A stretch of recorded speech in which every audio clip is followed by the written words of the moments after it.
Okay, that should have worked. If you're watching this VOD, we had a bunch of technical issues just now, and I had to go back and restart the stream, so that's why this is a little bit scuffed.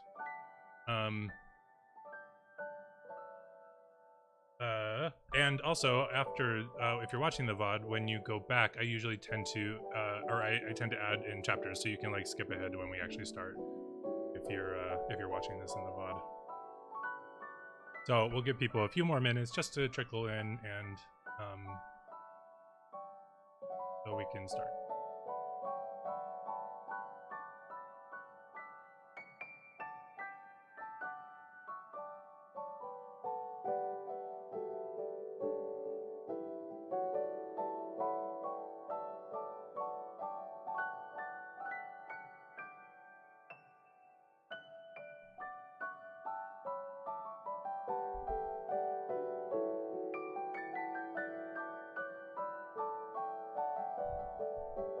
Okay, testing to see if this is working again.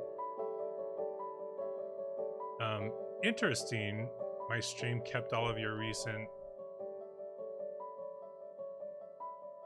chats from the other session, so that's kind of cool.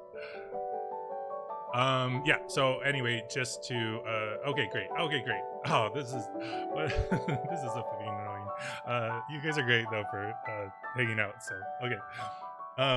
So we were talking about parasites and my current research and how ubiquitous they are in the environment, and taking up a lot of my time, so I didn't stream for a little while because my brain was really preoccupied with doing that stuff. But hey, if while we while we wait again for people to trickle in again, if you guys want to talk about anything real quick while we're waiting to get started, we can do that too. Yeah, I was finding, I was really surprised at like how many parasites there are. There are over 300 species of helminthic parasites alone, which are worms. Like one that's kind of ubiquitous in our environment that a lot of people don't know about is called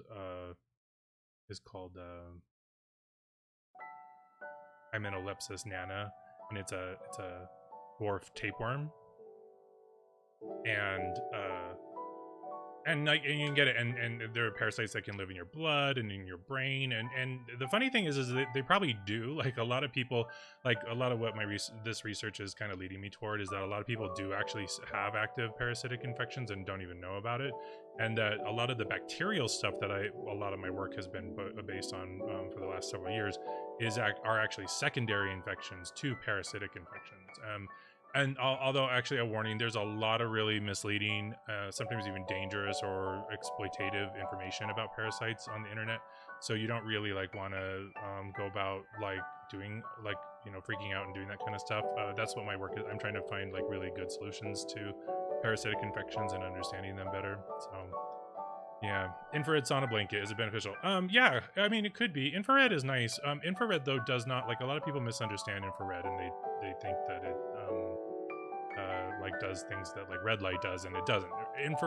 The only thing that infrared basically does is supplement heat to your body, which can be really nice.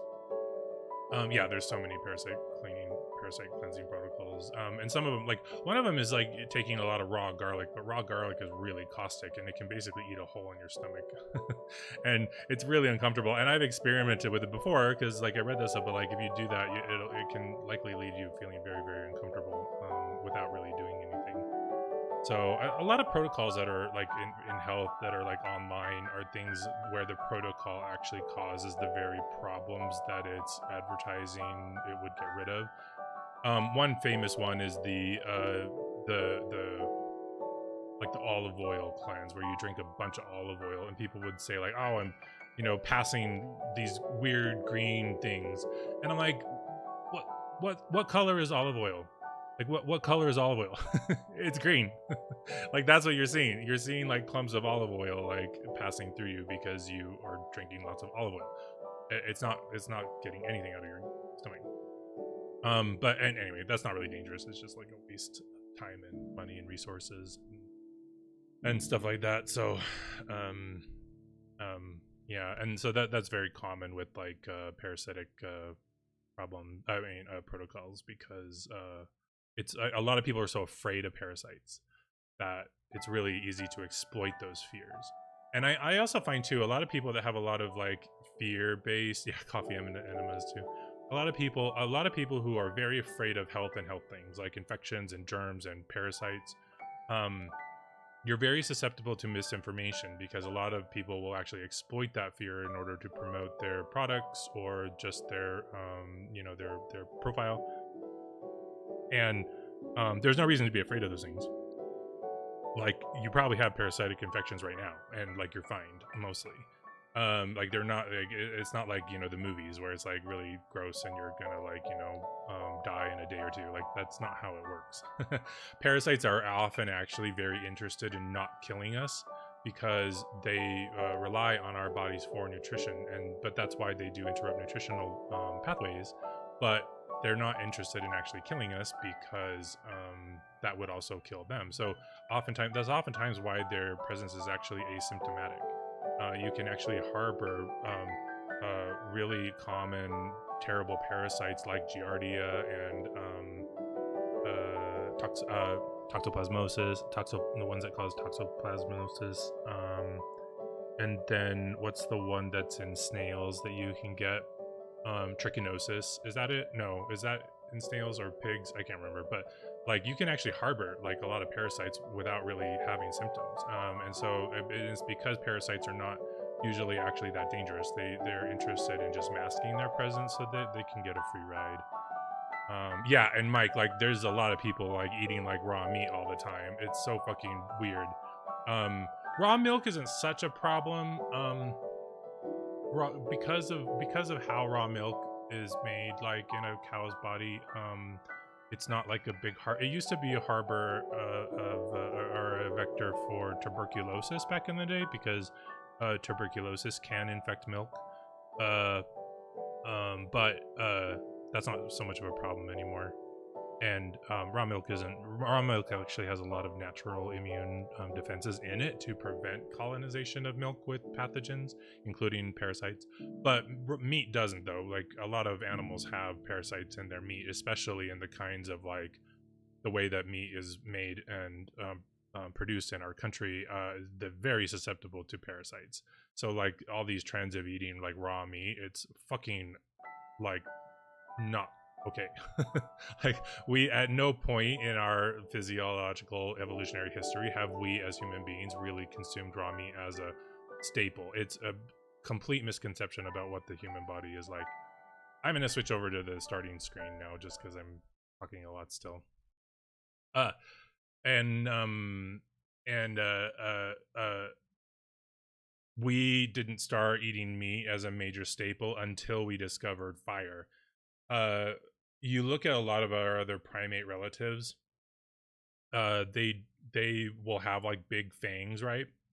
And they don't even really eat meat. Some do, like chimpanzees will eat meat regularly. Actually, they'll kill smaller monkeys or other animals like that and eat meat.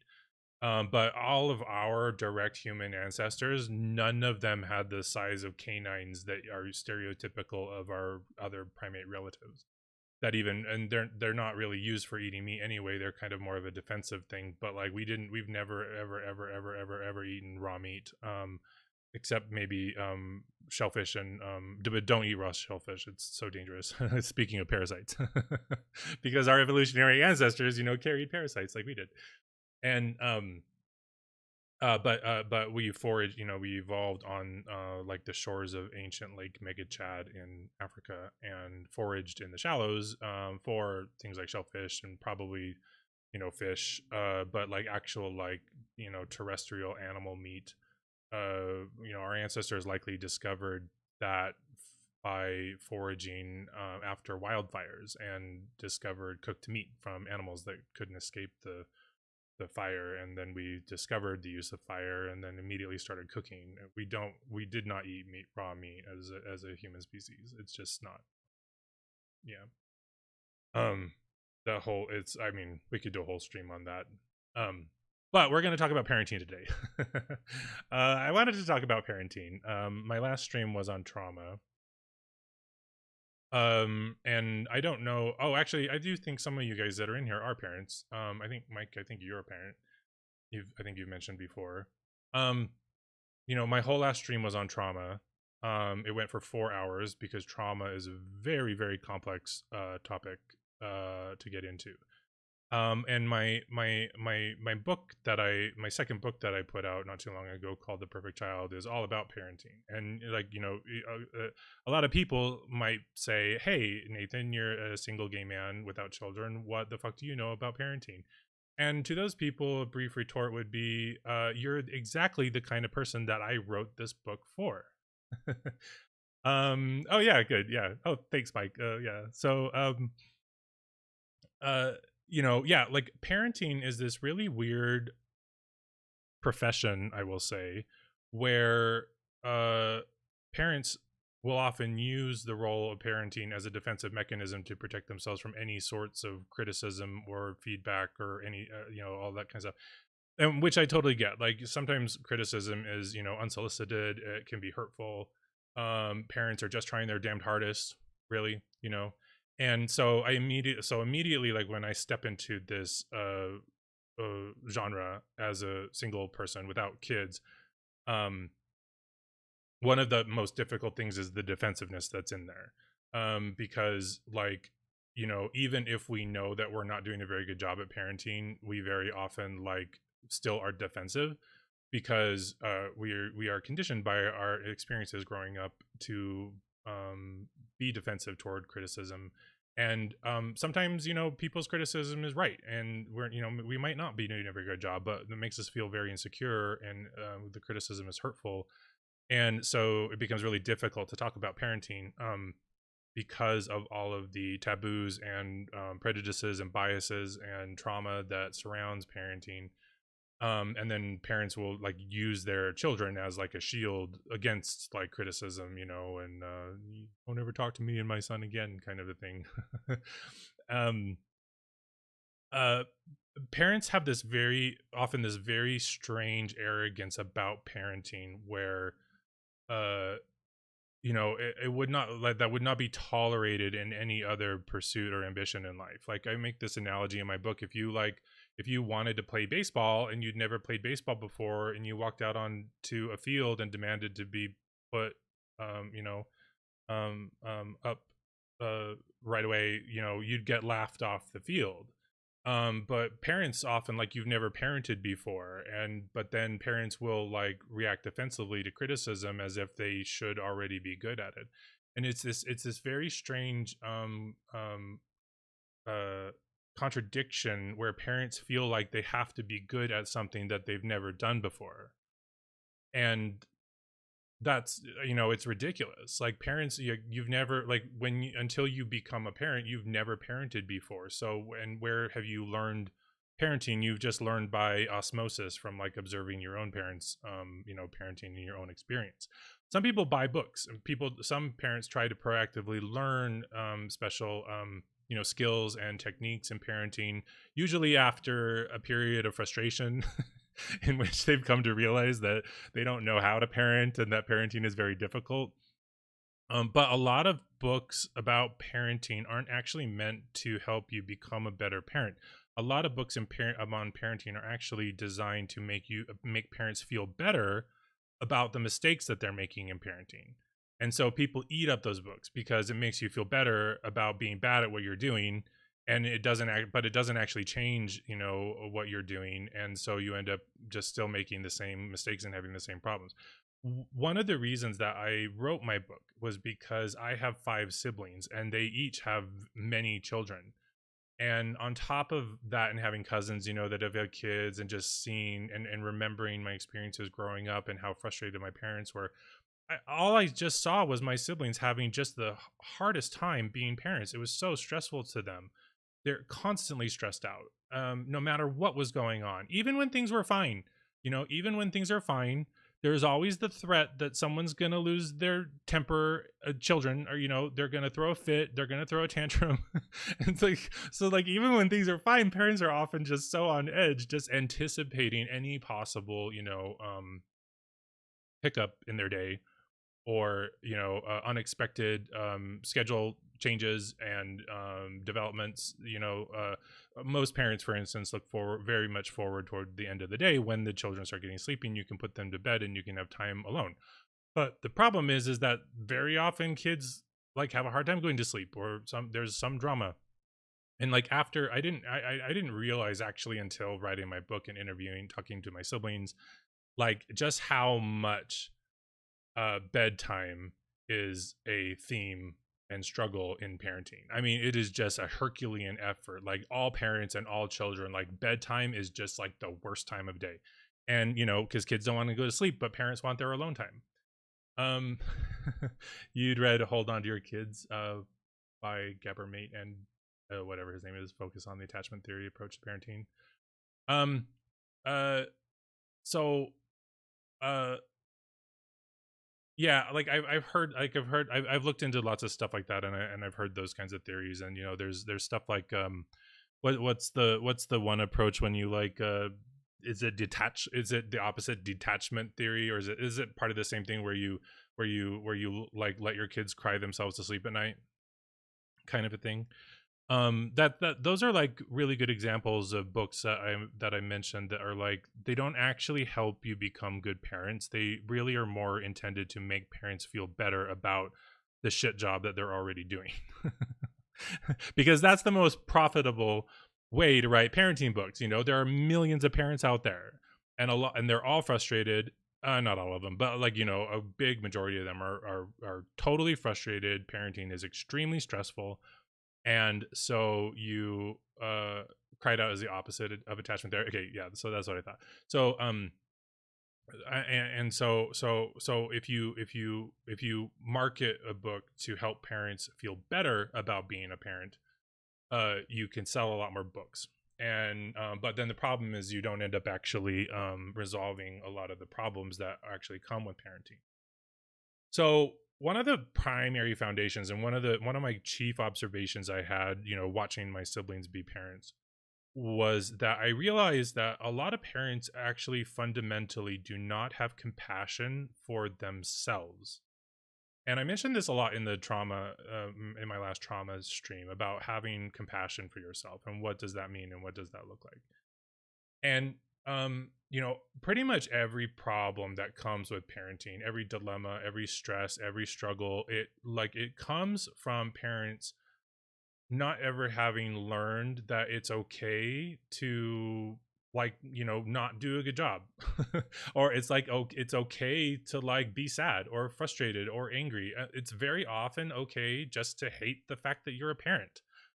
And it's really funny because, like, you know, my book, that's like basically one of the tenets of my book. But like, my siblings that are very conservative, and they don't like me because I'm gay, and they don't like me because I'm not a parent, and they don't like me because I'm smart, they they just have these fundamental self-hatred issues where they think that it's wrong to despise being a parent sometimes. Like, because that was very often. Yes, all of my siblings are Mormon. My kids, it's very frustrating.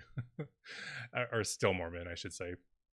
So and you know, and it makes it even worse because, like, their spouses, like, one of my brothers-in-law told his sister she was not allowed to have a relationship with me anymore, because she was questioning their religion. Perfect, exact, total cult behavior, exactly every single problem with Mormonism and the kind of isolationist and bigotry that they practice. You know, cutting off, like, demanding that you choose the religion over relationships, like, very frustrating. Um, but you know, okay, so there's a lot of parents, you know, because of the way that we were raised by our own parents, who themselves had limiting limits to their skills and abilities, not just in parenting but interrelationship skills, you know, money management skills, a lot of you know, emotional and mental skills surrounding fear and insecurity and control. One of the ways in which parents that are ill-equipped to be parents end up raising children is through manipulation and control. You think that your job as a parent is to be an authoritarian and to make your children do what you think they're supposed to do. And if your children don't want to do that, you then engage in a battle of wills until one becomes becomes dominant. And in the end, that's always going to be the parent, just because you have sheer advantage in size and experience. But very often, our insecurities as a parent prevent us from understanding that we don't have to do a lot of these things. Like, you don't have to be the authority figure as a parent. Like, that's not really the job as a parent. Your job as a parent is actually mostly just to be a mentor and protector for your children, not an authority figure. Like, it's okay if they don't obey you. You don't have, but because of the ways that in which we were raised, especially if you come from like an authoritarian community, like or culture or background like I did in Mormonism, um you think that authority is like the end all be all of every interaction that you have in your entire life. And then if you come into parenting with that mindset that you are the authority figure and your children must obey you, when they don't, it causes immense stress. Your son is the authority on Minecraft. Yeah.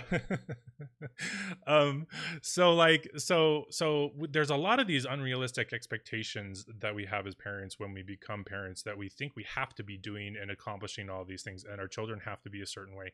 And a lot of it, and most of it, comes from a lack of compassion for our own experience, because those were the very same control and manipulation techniques that were used on us when we were children. So that's our reality, that's our perception of life. So then when we enter into parenthood, we end up operating from that same orientation. Our children make a mess, are really messy, therefore I am not a clean person because my house is a mess. So I get really angry and upset when messes happen, and I yell and scream at my children for making messes. But the problem is that messes don't ever stop happening. Like, right? Like, any fucking parent knows this. Like, children are just terrors of tornado destruction, and they destroy so many things, and they throw food, and they draw on shit.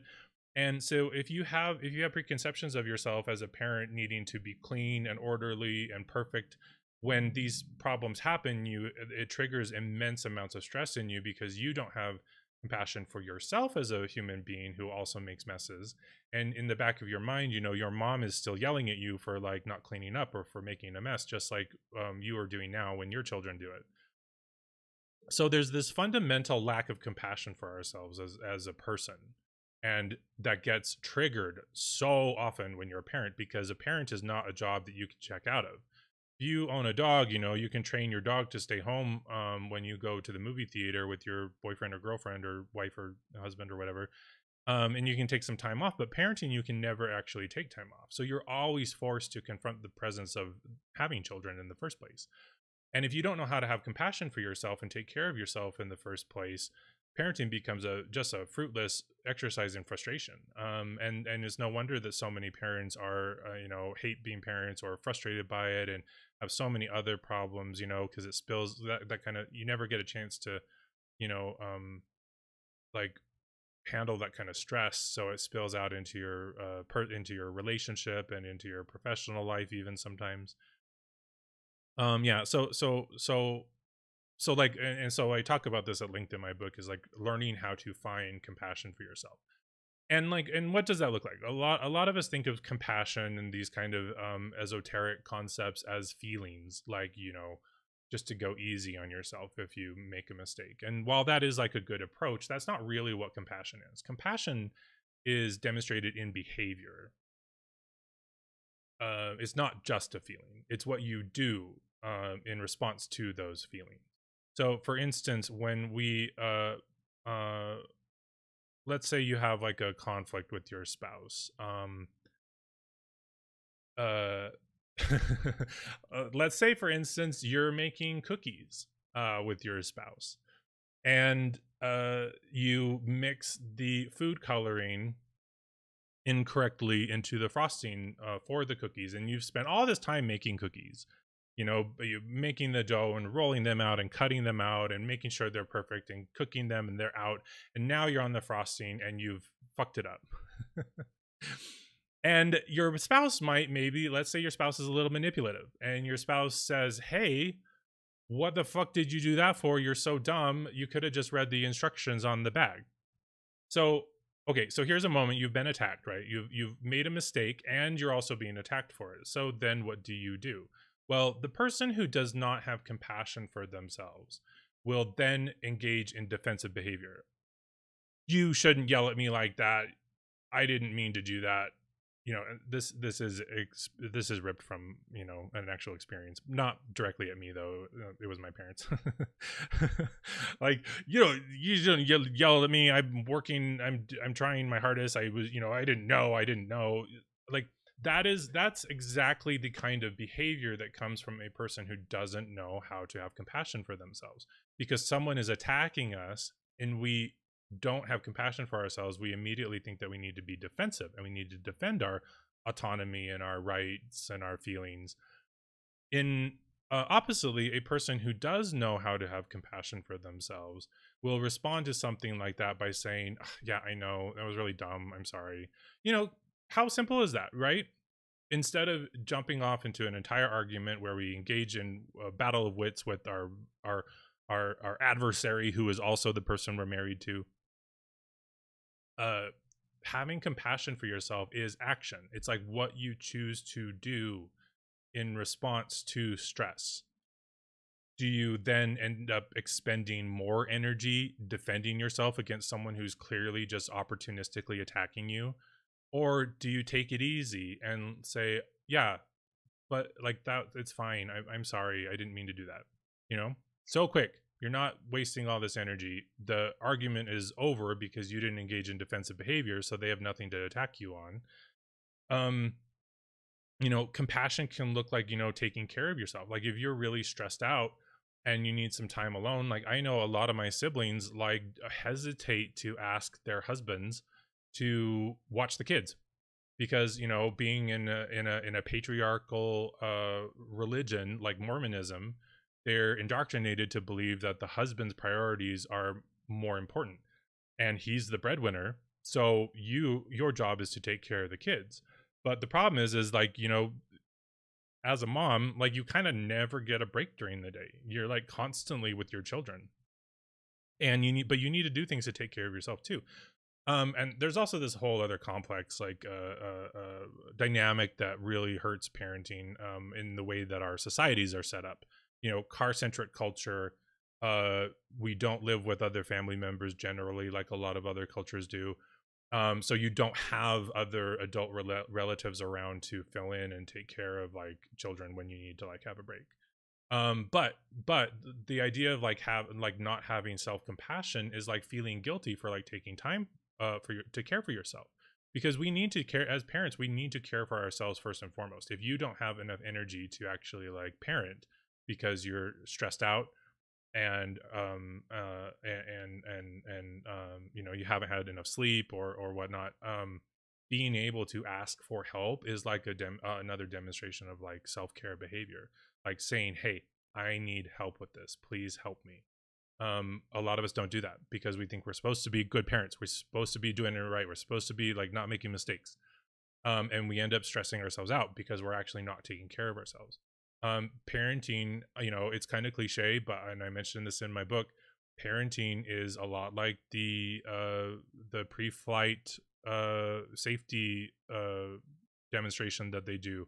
You have to put on your own oxygen mask first before you lean over to help your, you know, fellow passengers put on their oxygen mask. Parenting is exactly like that. You have to first take care of yourself before you can be an effective parent.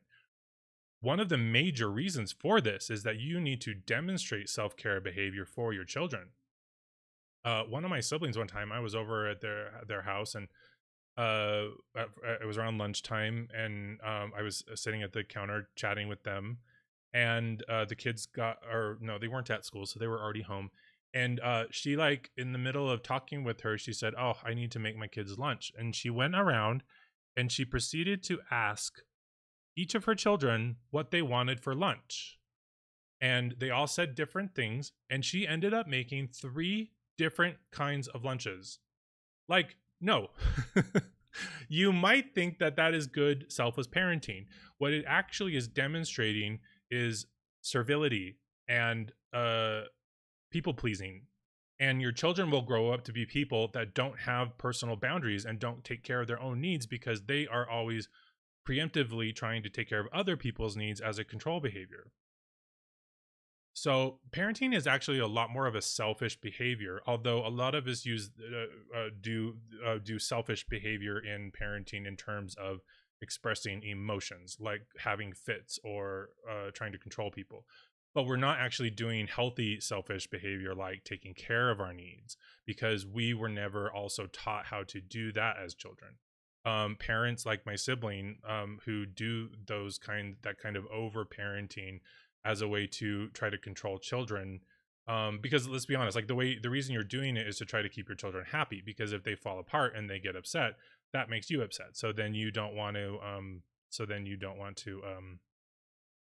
experience that because it triggers your own insecurities, so it's a control behavior, right? But you're basically, not teaching your children skills to care for their needs just the way that our parents did not teach us that as well, because they lacked those skills as well. And that's one of the the biggest issues with parenting, is that we have a limited tool set that we usually got just from our experience of being parented. We don't actually have, and very often our parents actually lack those tools like self-care, or effective discipline techniques, that would make us not only more effective in parenting, but it would also make parenting more easy for us to do. So here's another example of something I want to address, like discipline, right? When I was a child, my mom would whip us with the belt frequently, or smack us on the head. She often thumped us with her fingers on the head. That's a particularly degrading and painful form of child abuse, to thump children on the head. The head is, such an intimate part of the body, and to inflict pain on that is really kind of diabolical. Luckily, my mom grew out of that by the time that we started having. She had the last three of my siblings, and so they weren't like physically abused the way that the older three of us were. But a lot of parents think of discipline as punitive actions. Your kid did something wrong, so then you punish them. That's not what discipline is. When you refer to discipline outside of the concept of parenting, discipline is usually like, having willful management of your time, right? Like you get up on time and you do the things that you're supposed to be doing. That is discipline. That's actually what discipline means. It doesn't mean punitive, punishment. But parents don't think of it in that terms. When you're a parent, you often think of discipline as things like spanking or sending them to timeout. And while, yes, there should be consequences for certain behavior, mostly it's abusive because we don't have better tools to actually do it in such a way that doesn't cause abuse to children. But in fact, if you do discipline in ways that don't also cause abuse, it's more effective. One of my absolute favorite techniques that I share with parents whenever I can, and I talk about this kind of stuff at length in my book. One of the things that children absolutely cannot stand is repetition. And a lot of parents don't understand this or don't even see this. And there's all these parenting books out there about how to discipline your kids and blah blah blah and whatever. But there is nothing more effective than discipline. Repetition. If you employ repetition when you're parenting instead of anger and threats, you can actually get the kind of reaction out of your children that you're actually looking for. Very often, one of the reasons that the way that we parent with, like we exercise discipline or control children, one of the reasons it doesn't work is because it is abusive. Because a human being's natural response to abuse is to be defensive and defend themselves. So when you're yelling at your children or threatening them with consequences to their actions, their lizard brain is immediately reacting to that threat, going, oh, no, you're a threat to me and I need to defend myself. But they're small, right? So they don't have a lot of power. So they do everything in their ability to try to defend themselves because you have presented yourself as the enemy in those situations, instead of someone who's guiding them and showing them and helping them. Repetition accomplishes that without actually causing abuse. So for instance, like if you, this is my favorite example, bedtime. A lot of parents are just so fucking frustrated with bedtime, where self-love and care would do so much more. Yeah, fewer children blamed and punished for parents suffering. Yeah. So this is like a real great example of like how to do that. A lot of parent when you're a parent, your bedtime is just the biggest struggle, right? You're always parent. It's always centered. Everything's centered around bedtime. Oh, if you don't go to bed, I'm not gonna read you a story. Or, oh, if you're gonna go to bed without dinner, or if you don't settle down, I'm gonna whoop your ass, kind of a thing. Those are all threats, and when you become a threat to your children, they stop respecting you, and they stop listening to you because you are a danger to their well-being, and they don't have the ability to protect themselves. They're very tiny, so they have children, as all of us as children, as human beings, we have these built-in biological instincts for self-preservation. So if you trigger that by becoming their enemy, you are making your own job so hard, and it doesn't need to be that way.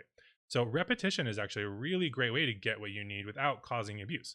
So, like, let's say your child comes down, you put them to bed already, they come downstairs, and they won't go back to sleep, right? Or you see them there, and your first instinct is go right back to bed, or I'm going to spank you, or I'm going to do something, and you're threatening them, right? But children cannot stand repetition. So if instead, they come down, oh, I'm scared. Nope, go to bed. No, but I want. Nope, go to bed. But I want it. Nope. I said go to bed. There's no threats. This is not like repetition until you lose your temper. That's completely opposite of what we're talking about here. You, as the adult, demonstrate coolness, level-headedness, control of your own emotions by not losing them. And using the tool of repetition, it becomes very clear to the child that they don't have any other option but to obey you, which we normally as parents try to do with threats, to scare them. But that's exactly what causes abuse. So if instead you just remain firm in your determination, because you are the parent, with the control. I mean, and all parents, you always have control. Like, and this idea that you don't is such an illusion. But like, so if you employ that in like a behavior like repeating your commands to your child, they will do it. One of my sisters did this, and the first time, and she didn't even do it right. Like, she I was talking to her on the phone, and it was like at 9 o'clock at night, and one of her kids came down, and her first instinct just start yelling at them. I was like, no, stop, wait, stop. And like, just repeat the command, go to bed, over and over again until they comply. And my sibling went, go to bed, go to bed, go to bed. It was really funny because she did kind of lose her temper, but it worked. Her daughter turned right around, went right back upstairs, and went to bed. And it just worked like that, And I don't even remember what she had to be. Most kids' excuses for getting out of bed is just because they want to stay up with you because they love you. So it doesn't really matter if they're hungry or need water. Of course you need to get them those things. But if it's the sort of petulant, like, I don't want to go to sleep attitude, that's usually just because they just want to stay up and they just want to be around you. So then hurting them because they want to do that is so cruel and calloused. And it's no wonder bedtime becomes such a struggle of wills, because you as a parent have created that situation. It is your responsibility as a parent to create a situation that is healthy and productive. And that is not the case if you have to resort to threats to your children. So repetition works very, very well. If you just say, no, I said go to bed, and it's not a countdown to lose your temper, you just continue doing that until they comply, and they will, because they're children and they can't fucking stand repetition. So anyway, so that's like a more of a really subtle demonstration also of practicing compassion for yourself. Because if your child comes downstairs and you were looking forward to snogging with your partner, or vegging out and watching TV, that gets interrupted, right, by your child suddenly appearing. So, but when you get enraged or mad that has happened, that is the opposite of self-compassion. When we have self-compassion, that includes when unexpected things happen to us, or our desires have been subverted, our ambitions have been thwarted. Getting mad and defensive is acting on that disappointment, which is the opposite of self-compassion. Self-compassion is recognizing, like, oh yes, my night got ruined, but that's okay. Things will be fine. I will get to have more time later for this. That is what compassion looks like. But it is not that when you start screaming at your child to go back to sleep. And so having cool-headed, level behavior where you remain calm and you just say, no, go to bed. It's time for bed. I said go to bed. That is acting on self-compassion, because you're neither indulging the child's petulant behavior And you're also not losing your cool and causing yourself a lot of emotional stress over the problem either, right? So it becomes much more effective anyway, and you end up taking care of yourself that way. And bedtime is a perfect demonstration also. What do I think about the feelings of apathy, helplessness, inertia, boredom? How can trauma create those feelings? Well, so okay, so well, so that plays into this a lot, because a lot of our experiences of trauma happen when we were children, and they can actually alter your endocrinological expression of the hormones that are those kinds of feelings. So like anhedonia is like the same as apathy. It's more of a hormonal version of it. That results from a lifetime of emotional and environmental and nutritional stress. So you can end up having a lot of these kinds of feelings, and that's why, like, part of self-care is like having a good diet and like taking care of your health problems. And like as a parent, sometimes we neglect those things because we're so preoccupied and fixated on the job of being a parent that we forget to take care of ourselves. But a lot of those fixations come also from control mechanisms and insecurities where you're excessively fixated on being a parent. Being a parent is such a frightening and scary and obsessing preoccupation, because you bring a child into the world that you then love, and anything can happen to them. They can get shot, they can get sick, they can get eaten by a shark. There are so many things that can happen to children, and it was very, very, very common until recent times for parents to lose most of their children, actually. Especially back when tuberculosis was a big pandemic factor. You would lose half of your children, and that's one of the reasons why people had big families, was because the more children you had, it was inevitable that a lot of them you would lose a lot of them before they even reached adulthood. It was very, very common for parents to lose children. It is thankfully much less common now. It is as less common as it was common back then. So but the fear still remains, and probably even more so because people don't lose their kids a lot. So when you do lose your kids, it's exceptionally traumatic. um that is terrifying, and it is understandable that, like, those fears that you have as a parent would influence your parenting, because these are um laws of reality that we are subject to, that we really don't have any control over. But a lot of us are even more threatened and insecure by those realities, so we try even harder to subvert reality, and it's not possible. You can be a good parent, you can feed your kids great food, you can protect them, but ultimately, and at the end of the day, fate will always win out, and you can't do anything about that. And that helplessness drives people nuts. And that's one of the motivations for abusive parenting, is this idea that we can subvert reality and force it to do what we want so that we don't have to feel bad about things. But when you try to do that, you end up hurting your children and causing abuse, because the methods that we try to control reality are fucking psychotic, and you can't actually do that, and that ends up harming children. Keeping them excessively protected, or insulting them and hurting them in order to try to make them fit into society, and all those kinds of things. You, at the end of the day, as a parent, that's why I say, like, as a parent, your job is not an authority figure, because you actually at the end of the day cannot even make your children do what you want.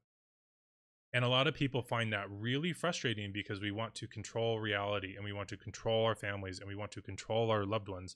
If you're one of these people that plays games with your significant other, and I'm saying this, from experience, because I was exactly this person, where I would try to manipulate. I was so afraid of being left and not lovable that I would manipulate my partners, and I would try to force them into demonstrating their dedication to me, because I had learned to do that from my own parents. And in so doing, I picked up the same fears that they had as well. We in my book on parenting, I talk about how the role of parenting actually in the human child relationship, parent child relationship, is more of a more of a function of an unconscious function of the brain, of the human brain. The things that you do outwardly to your child are not what parenting accomplishes. If parenting were purely a function of conscious behavior, we would not be a species. All of the past children of humanity would have just died off. Parenting is actually an instinctual biological human function. Our brains unconsciously absorb information from our parents as we are being raised to prepare us for adulthood. So if, say, for instance, as a parent, let's say you have like an overwhelming fear of death as a parent. Your children will also inherit an overwhelming fear of death, no matter how hard you try to hide it, because that will always inform your behaviors and the way you talk and what you talk about and who you talk to.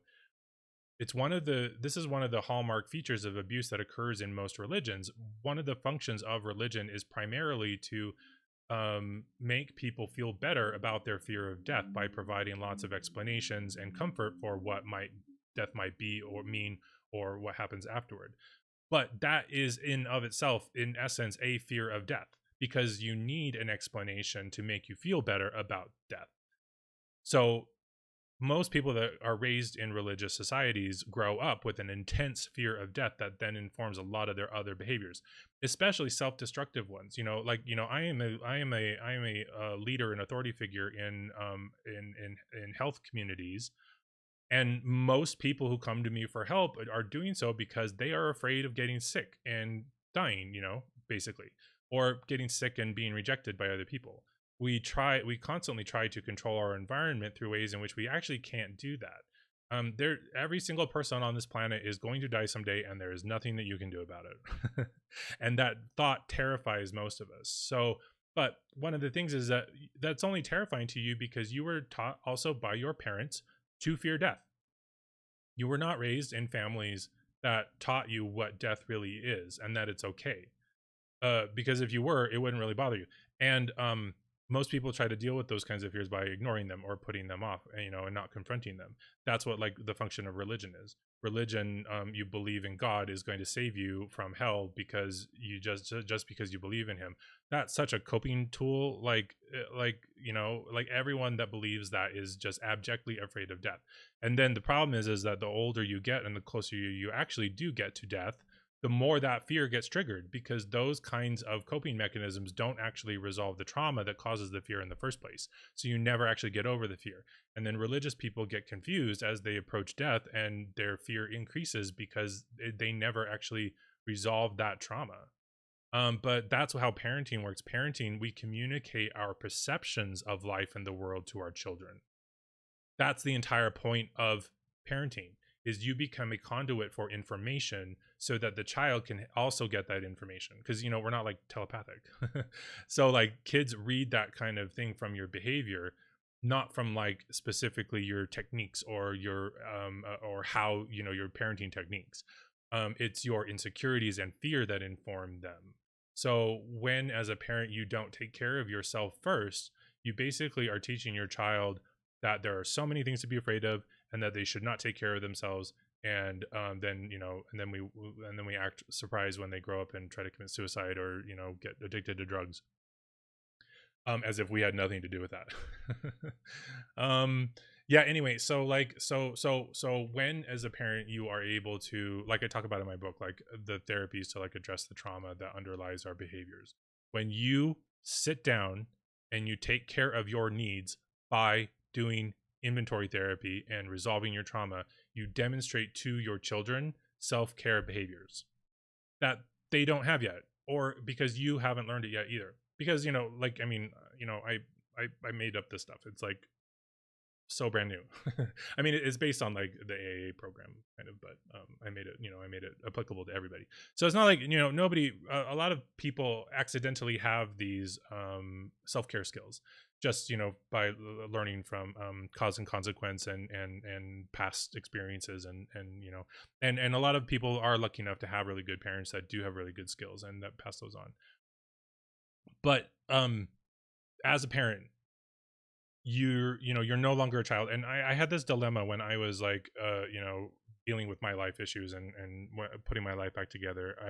I realized that a lot of the people, none of the people in my environment had the tools that I wanted. My parents didn't have it, my friends didn't have it, my sponsor in AA didn't have it.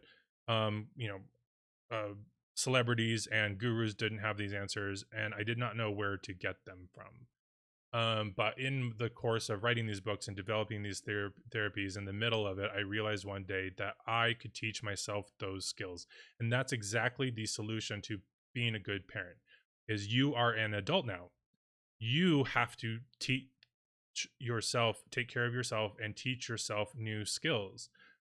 And in that sense, like being a parent, I mean, and that's even more of a selfish orientation toward parenting. Like being a parent is not about getting better at controlling your children. It's about taking care of your needs and resolving those traumas that underlie the problems that you're having as a parent. Um, Parents that tend to be obsessively preoccupied with their children, for instance, often have low senses of self-worth and self-esteem. And the role of parenting gives us purpose because you get to center yourself and your entire life around these little children that need help and need to be taken care of. But then what happens when they grow up and they become adults and they leave your house? You absolutely fucking lose your mind, because for the last like 20 years of your life, your entire identity has been based around these other little human beings. And because you never ever took care of yourself, you actually don't know how to, because you were so busy taking care of these other people. But and then the problem is that those children then end up learning that example as well, and then they perpetuate it when they become parents and adults, and they become susceptible to opportunistic predators and exploitation as adults, like I did. I mean, I spent my entire 20s getting taken advantage of and being hurt by awful, terrible people, because my parents never taught me how to take care of myself and set boundaries, because the entire point of the Mormon religion is to exploit people and tear down their boundaries. So as a parent, like the most effective thing that you can do as a parent is to sit down and take care of yourself and teach yourself these skills. If you have insecurities and fears, you need to teach yourself how to overcome them and deal with them. And it's not from like willfully ignoring them and running off and getting fit at the gym and, and getting plastic surgery to make yourself look young. Like that doesn't teach, emotional skills. You need to learn how to deal and confront with insecurity. In my book, Fuck Portion Control, one of the chapters is fixated on hair loss. Actually, in fact, I just posted a TikTok about hair loss. If you guys are on TikTok, you can go to my my TikTok is Nathan Guy Hatch, I think.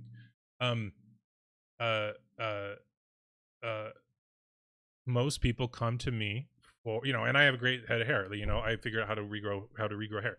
I have great hair. So a lot of people come to me for help, like, hey, how do I regrow my hair?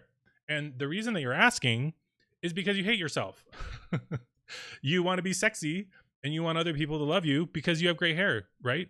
We are using our environment and the people in it as a source of validation to care for our needs that need instead to be taken care of through our own introspective therapy practices. The reason that you are so afraid of losing your hair is because you're so afraid that people won't like you anymore. And that is not a problem of other people. That is a problem of you not liking yourself.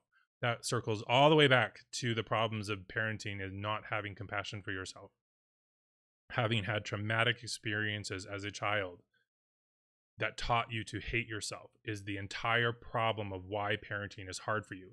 Because having those little children around triggers every single one of those insecurities. And because you can't actually get rid of those children, I mean, you can, there's a lot of consequences to doing that. They are constant reminders of all of the trauma that you went through when you were a child. They are the embodiment of everything that you hate about yourself, because you thought as a child that being weak and being unable to care for yourself was the problem, instead of the fucking abusive adults that took advantage of your vulnerability. And that's why, like, parenting, it comes down to it. And that's why these other parenting books don't usually fix these problems, is because the problems in parenting are not about being a parent. They are about the trauma that you went through as a child that is still influencing your perception of yourself and of life in general. And learning to have compassion for yourself is the cure for all of that. And you only learn for compassion for yourself if you take actions to sit down and take care of yourself. Jorg, so self-love, self-compassion, self-care is the most important step to health. Yeah. Well, but also, psychological health, like so, because a lot of us, a lot of our traumas make us fixate on our bodies. You've got to be fit, you've got to be sexy and attractive and healthy. We don't even think about our mental health, and we don't do that. Like, there's a lot of taboo about mental health, but basically the reason we don't even focus on our mental health is because we don't have tools to do that. You were probably taught as a child how to starve yourself and go on a diet. You probably saw your mom dieting. You probably saw, you know, your parents working out a lot, or, you know, whatever, or shaming other people, you know, for being fat and telling them that they needed to work out. But, you know, I mean, and that is self-destructive bad behavior. But we, you know, but as a child, because mental health is such an esoteric concept, you can't actually look at your brain. You know, your brain doesn't get fat. I mean, it does, but like, you know, you can't see that. um you know, we don't get taught tools to take care of those parts of us. And so, like me, you end up spending the 15 years of your first 15 years of your adulthood just trying not to kill yourself. um those All of these problems are simply a lack of tools to handle those things, and you can teach yourself those skills if you just sit down and do it. And so my book, you know, my book just walks people through the process, but you're the one that is doing the practices. You know, a lot of people don't want to do inventory therapy because it does take some work. You have to take time away from your day to sit down and do it. But for instance, like I had a sibling once that I recommended doing this, and they screamed at me that they were so overwhelmed and busy that there was absolutely no way that they could ever do something like this in their day. But like they only had 3 children and they didn't have a job. And like I have another sibling that has 5 children and a part-time job and was able to do the therapy, right? So like we like, the reason my sibling responded like that though was because, number one, being raised in the home that we were, learned that any sort of criticism needs to be defended as if your life is at stake. So you end up pushing people away and destroying relationships, and not learning stuff. But on top of that too, they were so overwhelmed by uh all of their um expectations for themselves as a parent, that they literally could not understand how to fit in time to do things like that, because, you know, they were just, at every moment of every single day, they were so fixated and preoccupied with their children that they were not taking care of themselves in the process. And that is where all the stress from parenting comes from. You have to take care of yourself, and if you don't know how to take care of yourself, you need to learn how. And so like my book does that, and like the perfect child. And it's even, you know, and often I sometimes regret writing it as a parenting book though, because it's basically just necessary for all for the resolution of all adult trauma. So if I try to give it, you know, to like single gay men, they just, like, you know, don't want to read it because it talks about parenting in it. But like in the you know, there's this subtle understory, subplot in the book, that like, it's the child that I'm talking about in the book is not the children that you brought into this world. It is the child that you used to be. Like, the entire point of that book is for adults to resolve their own childhood trauma, and the information in there is explaining how you got this trauma as a child and are carrying it into the present.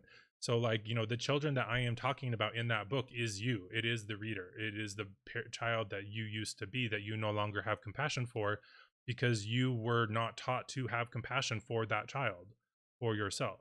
It was taught to you and demonstrated to you not to have compassion for yourself. And that's exactly why parenting is so hard, because we don't know how to have compassion for ourselves as adults. You have to learn it. It is a tool.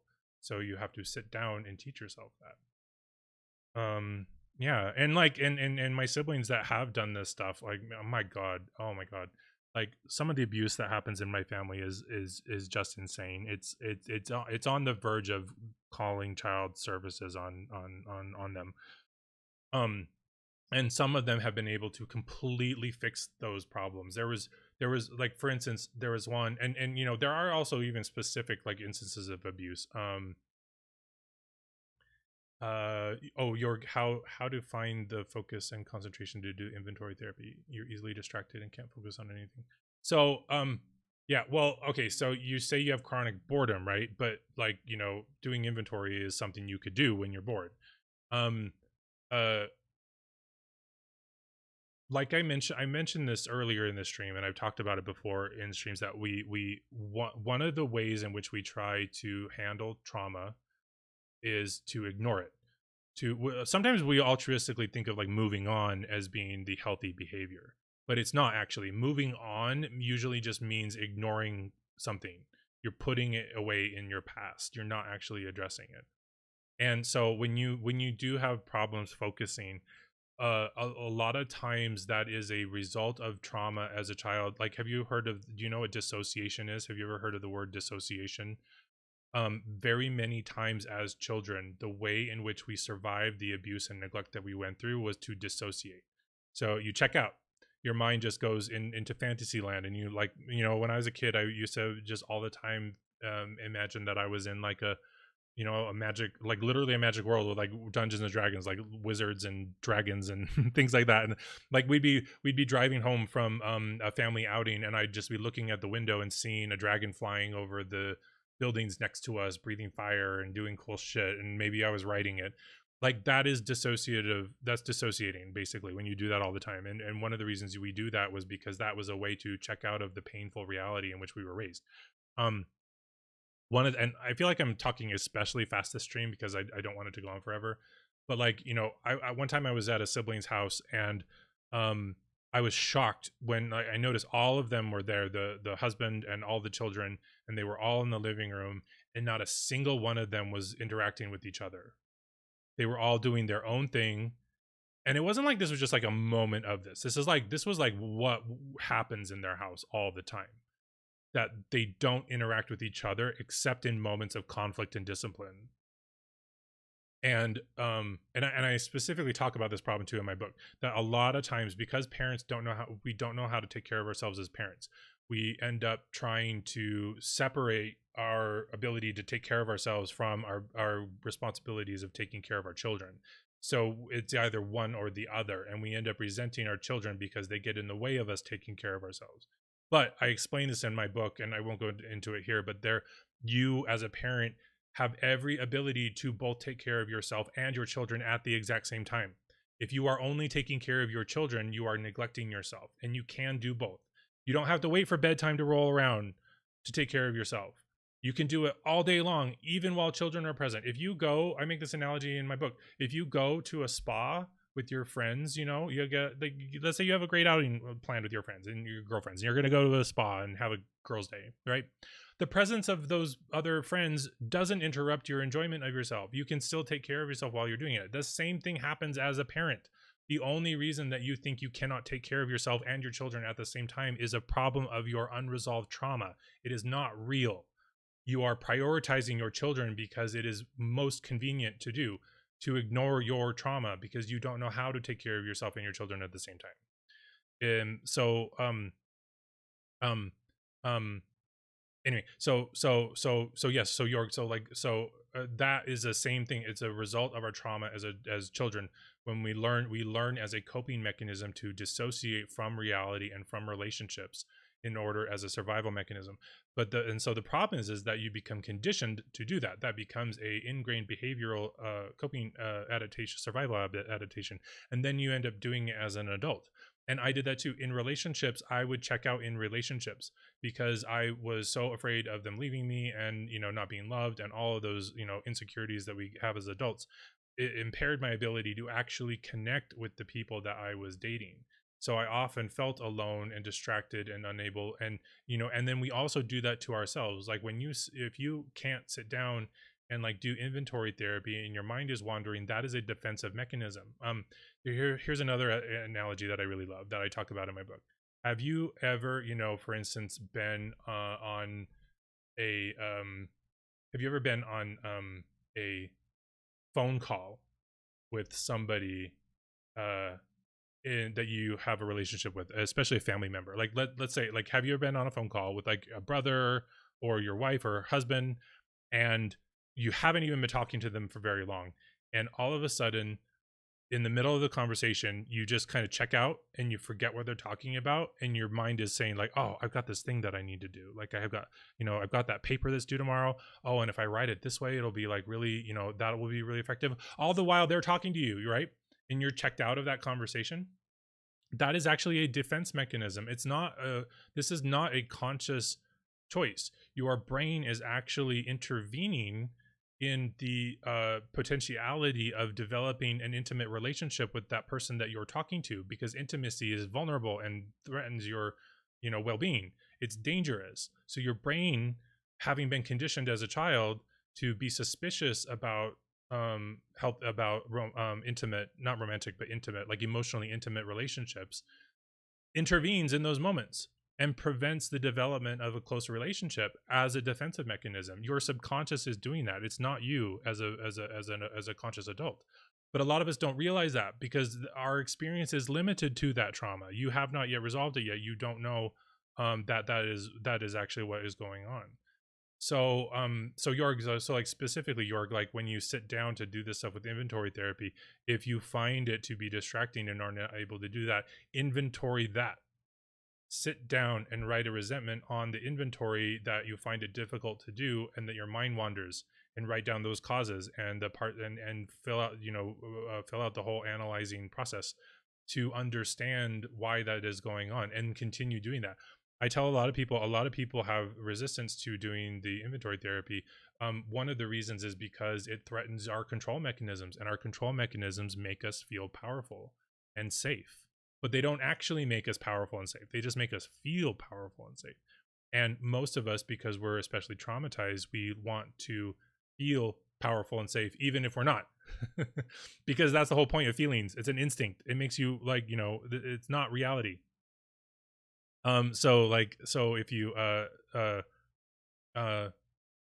you can inventory the inventory. Like if you sit down, like if you find yourself having lots of resistance, make that one of your first inventory entries. Write down inventory. Write down, I hate doing it. I don't want to do it. I want to spend all my time doing other fun things. I could be playing video games, or I could be working. And you write out those things, and that will help clarify what your subconscious is doing, how it's sabotaging you, how it's making your life more difficult and preventing you from doing these things. Most of the time we try to deal with problems through willpower. It doesn't work, because willpower is a function of the conscious mind, and parenting problems and fear and insecurity are a function of the unconscious mind. You cannot access it through willpower.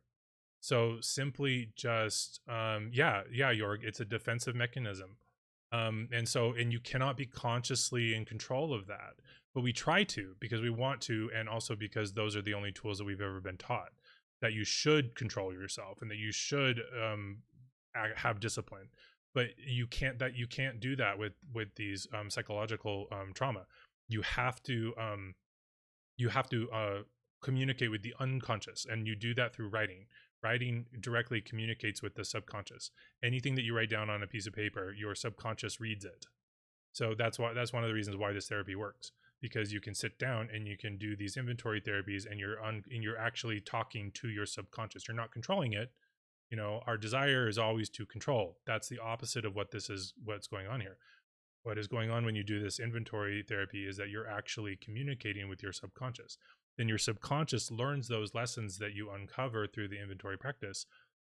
And then that helps you resolve the trauma that you went through, because you cannot willfully control trauma. And that's what we do as our parents. When you're a parent and you're frustrated and having a hard time, you are trying to use your will to control reality and control fate, and it's not possible. You have to resolve your experiences of trauma in the first place in order to do that. So yeah, we've been chatting for about an hour. It's pretty good. Parenting is really complex. That's why I wrote a whole book on it, all about self-care, stuff about relationships in there. If you got like the earlier version of my book, my writing was very rough, lots of grammar mistakes, probably a lot of boring spots. I continue working on all the books that I write and re-editing them and adding new stuff. And so like you can if you bought it, just hit me up. I can send you the latest copy of it. It's much better written. It's more effective than when it first came out. But anyway, basically, so like parenting, the biggest problem of parenting is it's not that we are not good parents, is that we lack compassion for ourselves. We don't know how to take care of ourselves, and it causes immense stress in our lives because of our obligations to people like our children that trigger the insecurities and or get in the way of us being able to take care of ourselves. People like me who are single, I have the luxury of like not taking care of myself sometimes. Like I can just like do whatever because I don't have obligations. But when you are a parent, There is no other option. You have to take care of yourself because your children are always there. You have to learn how to take care of yourself and be a parent at the same time. Otherwise, it just continues being a very frustrating and demoralizing experience. It's okay that you make mistakes. It's okay if you don't want to be a parent.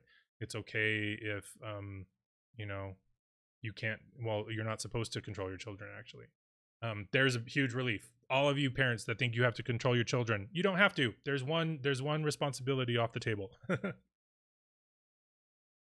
And ironically, when you do the inventory, you become more effective, and you do actually get more control over your life, sort of. But control still is always it's always an illusion. It's not real. So, it just, the reason that happens is that inventory trauma therapy shifts your energies focus from things that you can't control to everything that you can. So you end up becoming more effective because you're only doing the things that actually you can do.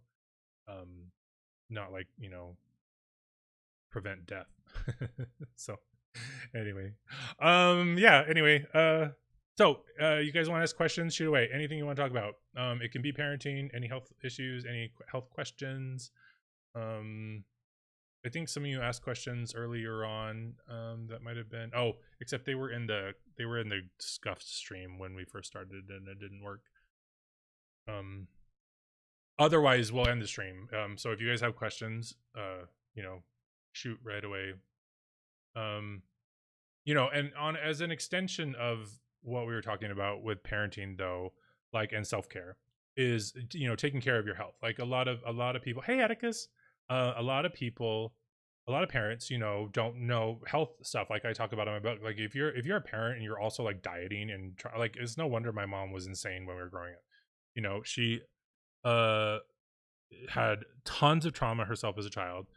My mom was a beauty queen, and she was a Price is Right model back when Price is Right started and all this stuff. And she had really negative opinions of herself and a real strong fixation on her worth as a in terms of her physical body. So when you start having children and it destroys your body and you gain weight, and then your shallow asshole husband isn't attracted to you anymore, those are really immense stressors to add on top of being a parent of 6 children. It's no wonder she couldn't handle it, right? I would have been a terrible parent. That's one of the funny things too. Like my siblings that don't read my book and that criticize me, one of the first things I say in the book is that it's a good thing I wasn't a parent, because I would have been really bad at it. Like, the information that is in my book is a retrospective. It is the things that I have learned through 4 decades of life and watching my 5 siblings be parents, and what my parents did and those experiences. That's part of having compassion for yourself. Like, of course you wouldn't have done a good job. Like, you were not taught how to do it right. And that's the whole problem. We think that we're supposed to be perfect at it. When you're a parent, you've never done it before. Like, you're not going to be good at it. Being a parent requires making mistakes too, so that you can demonstrate to your children how to fix mistakes. But if you don't know how to do that, then you don't do a very good job at even that. So anyway, parenting should be a lot less stressful than it really is for most parents. It all comes from personal insecurities and unresolved trauma that the presence of the children triggers. And if you take care of yourself and you do that work and you resolve your own trauma, parenting becomes much easier. Especially considering there's a lot of aspects about parenting that we can't control, like losing children. And so, yeah. You read a very interesting article who talks about inner passivity and inner critic. Yeah. Yeah. I mean, that's like one of the biggest motivations. Like a lot of parents too, as parents, we get really insecure because other parents will criticize us, right? And talk about us behind their back. But who the fuck cares? Like, caring about that is part of the insecurity burden that comes along with parenting that makes it much more difficult. You don't need to be concerned with what other people think about you, right? But that doesn't mean being defensive. Being unconcerned about what people think about you, being defensive about that is being concerned about what other people think about you, When you learn how to not be defensive through, resolving trauma, you stop wasting all your time on that. And you just and then you end up becoming more effective with your time and energy because you're only focusing on the things you can control. We can't control what other people think about us. A lot of people think a lot of shit about me, because I'm gay or because I had cancer or because of what I write in my book. I can't control any of that. That's not my job. um a lot of people too, like, a lot of people think that, when you're a parent, that is your job to make your children turn out great. It's not. It absolutely is not. One of my mantras: the only thing that you are responsible for in life is to show up for opportunity and to do your best. Beyond that is nothing else. There is nothing else about life that's your responsibility, and that includes parenting: showing up for opportunity and doing your best. What your children turn out like and what they do and those kinds of, they are independent people. They will make their own decisions. It will be worse if you cause them abuse, right? But but ultimately your only job is to show up and do your best, and that's all. And when you think that your legacy, is vested in these children, and they become an extension of you, and this um exercise in trying to control fate, and we just can't do that. Like, it's just not possible. So there's another burden, lifted off of your parenting checklist. You don't actually have to worry about what your children are going to turn out like. Oh, there was one aspect. Sorry, I hit on it briefly, and I just remembered that I didn't get there. So, because we also are often in patriarchal societies, and I want to be very clear: patriarchal does not mean men. Patriarchal means where men are by default of the authority figures of a society, that they're in charge. It doesn't mean that men are bad when you criticize patriarchy. Women support patriarchy too. Women are every bit as involved in patriarchal suppression as men are. In many instances, it's set up by women. If any of you were raised by a religious, conservative woman, you will know that she affirms and supports patriarchy and indoctrinates her children with those kinds of concepts as well. But as a result of patriarchal abuse, lots of women and girls get abused in childhood because they are girls and they're women. I have witnessed many mothers be much more strict and harsh with their daughters than they are their boys. And one of the reasons for this is that mothers were once young girls. You know exactly the kinds of disadvantages that you have in a patriarchal society. And having a girl, you become unconsciously threatened by her presence because it reminds you of all of the experiences of trauma that you might have gone through as a child that was based on your gender. And so then mothers and fathers too will ironically actually abuse their girls more than their boys, just because they already know their boys are going to have a good time when they grow up, and they're scared that they're unconsciously scared that because your daughter is a girl, that they are going to have inequality and abuse heaped at them, and that makes you insecure, so you end up treating your child actually with a great deal of unconscious resentment. And that can really poison especially mother-daughter relationships. And that goes back to finding the compassion for yourself as a parent. The problem in those kinds of situations is that the presence of your daughter is triggering in you all of the experiences of trauma that you had. So the problem is not to better control your child and do a better job of parenting. It's to turn inward and focus on yourself and do introspective trauma therapy, so you can resolve all those insecurities that are motivating that behavior in the first place. And like I mentioned earlier in the stream, the function of parenting is an unconscious biological psychology process whereby children absorb osmotically the opinions and perspectives that you have on life, not what your direct actions are. You communicate to children the fears and insecurities that you have through your behavior, so they absorb it unconsciously. So one of the ways in which patriarchy is sustained is by mothers being insecure about being women and then telegraphing that to their daughters through the process of parenting.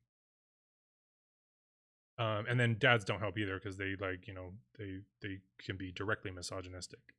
My dad for instance would often, like, my dad ridiculed all of us when we made mistakes or were dumb. Like, if you didn't know, like, what a word was or something. um Oh, here's a great example. One time when I was like a teenager, I was like 15, and I noticed that I had like a slight cleft in my chin for the first time in my life. And I said in front of my family, I said, like, look, I'm getting a cleft. And my dad turned around, he said, you don't get clefts, you're born with it. I was like, why the fuck would you say something like that to a child? Like, I didn't have a cleft in my chin when I was a child. Like, my chin was pudgy and soft and round when I was a child. I did develop it. Like I just noticed it, you know, for the first time as a teenager, because I didn't show prominently when I was younger. Such a dumb thing to get mad and shame a child about. But my dad would do really other crazy things. One of my sisters, there was a car seat in a car that my dad had picked up at the airport, and he couldn't figure out how the seatbelt function worked. And he got so frustrated that he took out a pair of scissors and cut the seatbelt. And then he got mad at my sister for that entire event, even though 100% of it was his problem. Not having the patience to figure out how it worked, not calling someone to ask how it worked, taking out the scissors and actually cutting it instead of learning how to work. Like, absolutely nuts. And he blamed my sister for that because he's a fucking misogynist, and he believes that women were put on the earth for his satisfaction alone. And you know, and he's not even close to as intelligent as the women in my family. So anyway, so like, you know, that's like another aspect of like parenting that becomes very difficult, is when like social norms and taboos and prejudices play into childhood and your perception of your child and how they're going to. That's why when I talk about, like, it's not your job to determine what your children turn out like it includes stuff like that. You don't need to prepare your boys to be good members of society, and you don't need to prepare your girls to know about misogyny and anticipate it. Like, that's abuse. Right? Like, our children are not responsible for the success of society. They are only, likewise as we are, responsible to show up for opportunity and to do their best. That's it. And when you make it your children's fault that you have all these prejudices and insecurities, that's when abuse happens. And that's what makes parenting so difficult, is because you're trying to get them to do things that you can't even do. And you don't have to even be doing that in the first place. One of my other siblings would set up science days for her kids, and she's really smart. But if her kids didn't enjoy these things, she would lose her shit and get mad at them. So it's like, what's the point in like trying to teach them and give them great experiences if you're just going to yell at them for not liking it? It's all you're doing is setting up an opportunity for abuse, not for scientific enrichment. Like, parenting can be so much easier. It's just difficult because of our biases and prejudices. And the only way to resolve those is to resolve trauma, because it's in the unconscious mind. You can't access it through willpower. Do I think it matters if one begins parenting early or late in life? Is there an ideal age or not? Well, yes, but I wouldn't say this to inform your decision making, though. You know, being a parent, an older parent, you have. I will be, when I become a parent, you know, probably when I'm 50, I will have so much wisdom and knowledge to use to be a much better parent than I would have at 20. But that's also just a function of my ignorance and my trauma that I had at 20. If you're listening to this, or you somehow get access to these tools to resolve trauma in yourself in your 20s, one of the impetuses for wanting to do this stream was that, like, currently a lot of the people that I'm coaching are actually young men in their 20s, straight too. I haven't even yet coached a single gay person. Most of my readers are straight men, especially on the younger side. And very often we talk about relationship problems, because they'll be dating, getting into relationships with girls, and like how to handle being in a relationship and how to resolve problems in relationships. And one person I helped get out of a really toxic relationship where the girl would just emotionally abuse him all the time. And he just had he absolutely handsome, like so good looking. Like you don't need to put up with abusive partners like that. You are worth finding someone that you love and adore, and that loves and adores you too. And but he had such a negative opinion of himself that was not founded in any reality, because he was so kind and nice too. And so when we practiced inventory together, he realized that this girl was taking advantage of him and was abusive, and so they got out of the relationship. And somebody else, that I was coaching, didn't want to look at any of that stuff, and they got into a tumultuous relationship and didn't have the skills to see that kind of dynamic happening, let alone how to handle it. And so one of the problems is that you get into a relationship and then become a parent before you've actually like resolved any of these issues. And that's one of the reasons why parenting is so difficult, is because not only do you have to be a parent, but you also have to be a parent while you have all of these, this trauma and these ineffective control mechanisms, and probably a partner that you got because of your control mechanisms who is an active antagonist in your life instead of somebody that's helpful. And so it doesn't really matter what your age is. It matters, how effective you've been able to resolve those problems. Because if you're like, you can, if you're a teenager and you hear this, and you can use the inventory therapy to resolve your childhood trauma before you even get out of childhood, you'll be a much better parent. And and like I talked about, like, part of taking care of yourself is also asking for help. And a lot of us don't ask for help because we were taught as children that doing so shows weakness, instead of strength. It's actually a strength to say, hey, I don't know how to do this, please help me.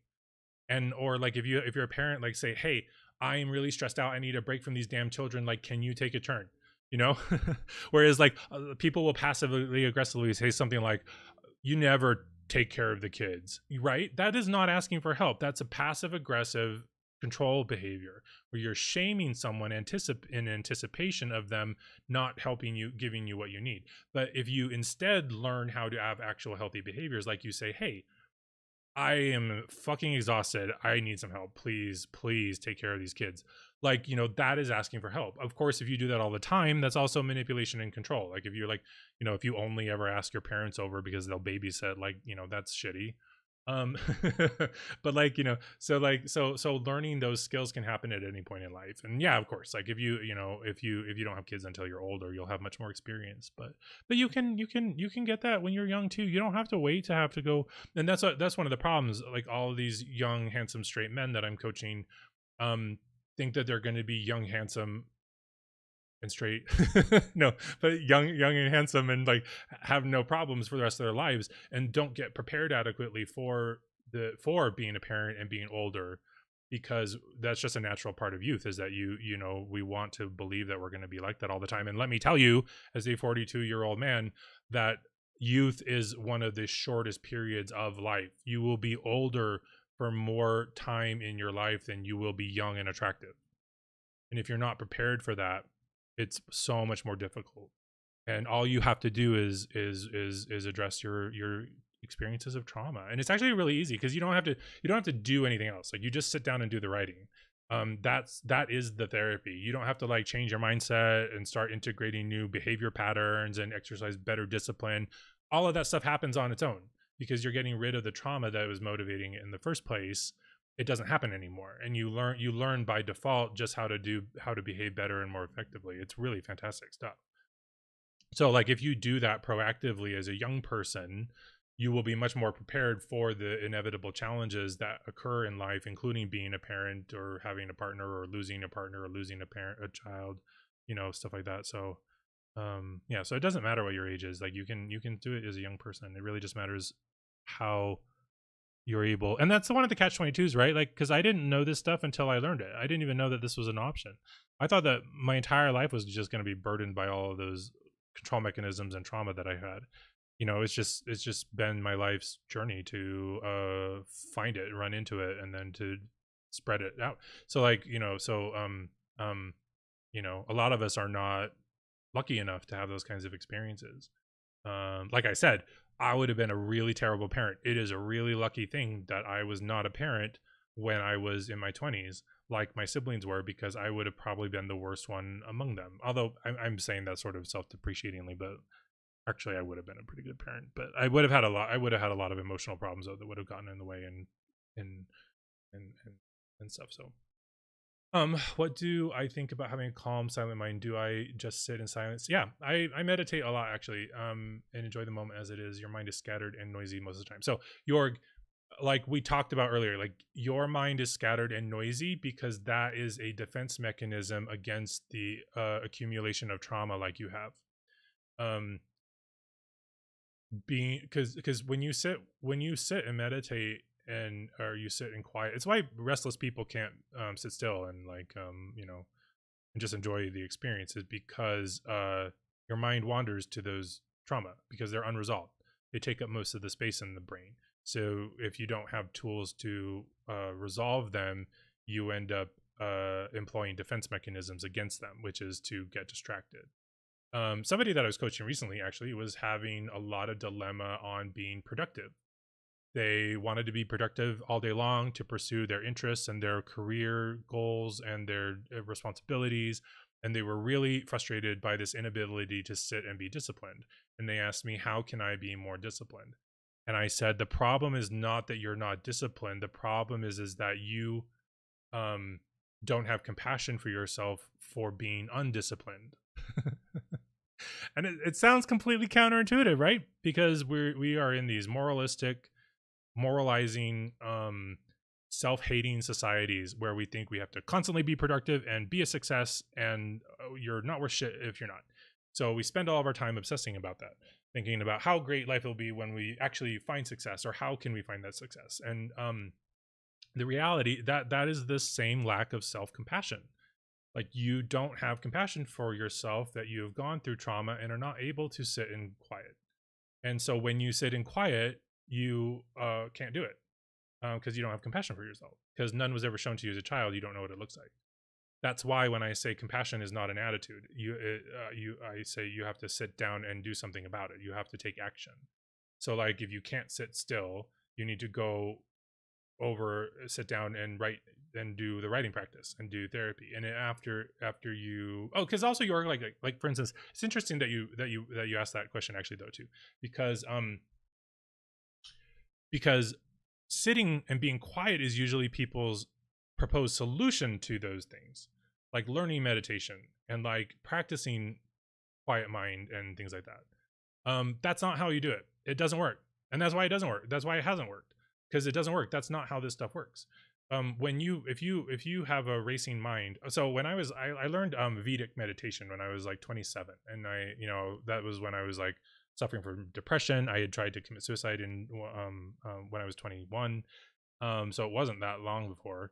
I had alcoholism. I was fit, and young and like active and athletic, and stuff like that. But I couldn't, I had such bad depression and anxiety, and I couldn't sit still ever. And so I learned meditation. And while I would do the meditation, it would actually work a little bit, but it didn't have any effect on my life outside of doing it. And that was really frustrating to me because I had been told that it would, not just by the people that taught me the meditation, but just by society in general. If you pray all the time, your problems will get solved, right? Or if you learn yoga and you do meditation and all these self-discipline practices, they don't work. And the reason they don't work is because they don't directly resolve your experiences of trauma. Like when you sit in silence and you can't, like if you sit in silence as a practice, that doesn't actively resolve when you were molested as a child, right? Or like, if your parents hit you all the time, it doesn't resolve those things. It's literally the act of ignoring those things. That's why the trauma therapy works, the inventory therapy works, is because you're actively addressing those experiences. And once you do that, then you can sit in silence. So I used to be like, I had this really frustrating thing about my life when I was younger. Like, I loved movies so much, going to the movie theater, especially living in Los Angeles. Like, going to the movies was just such a great thing.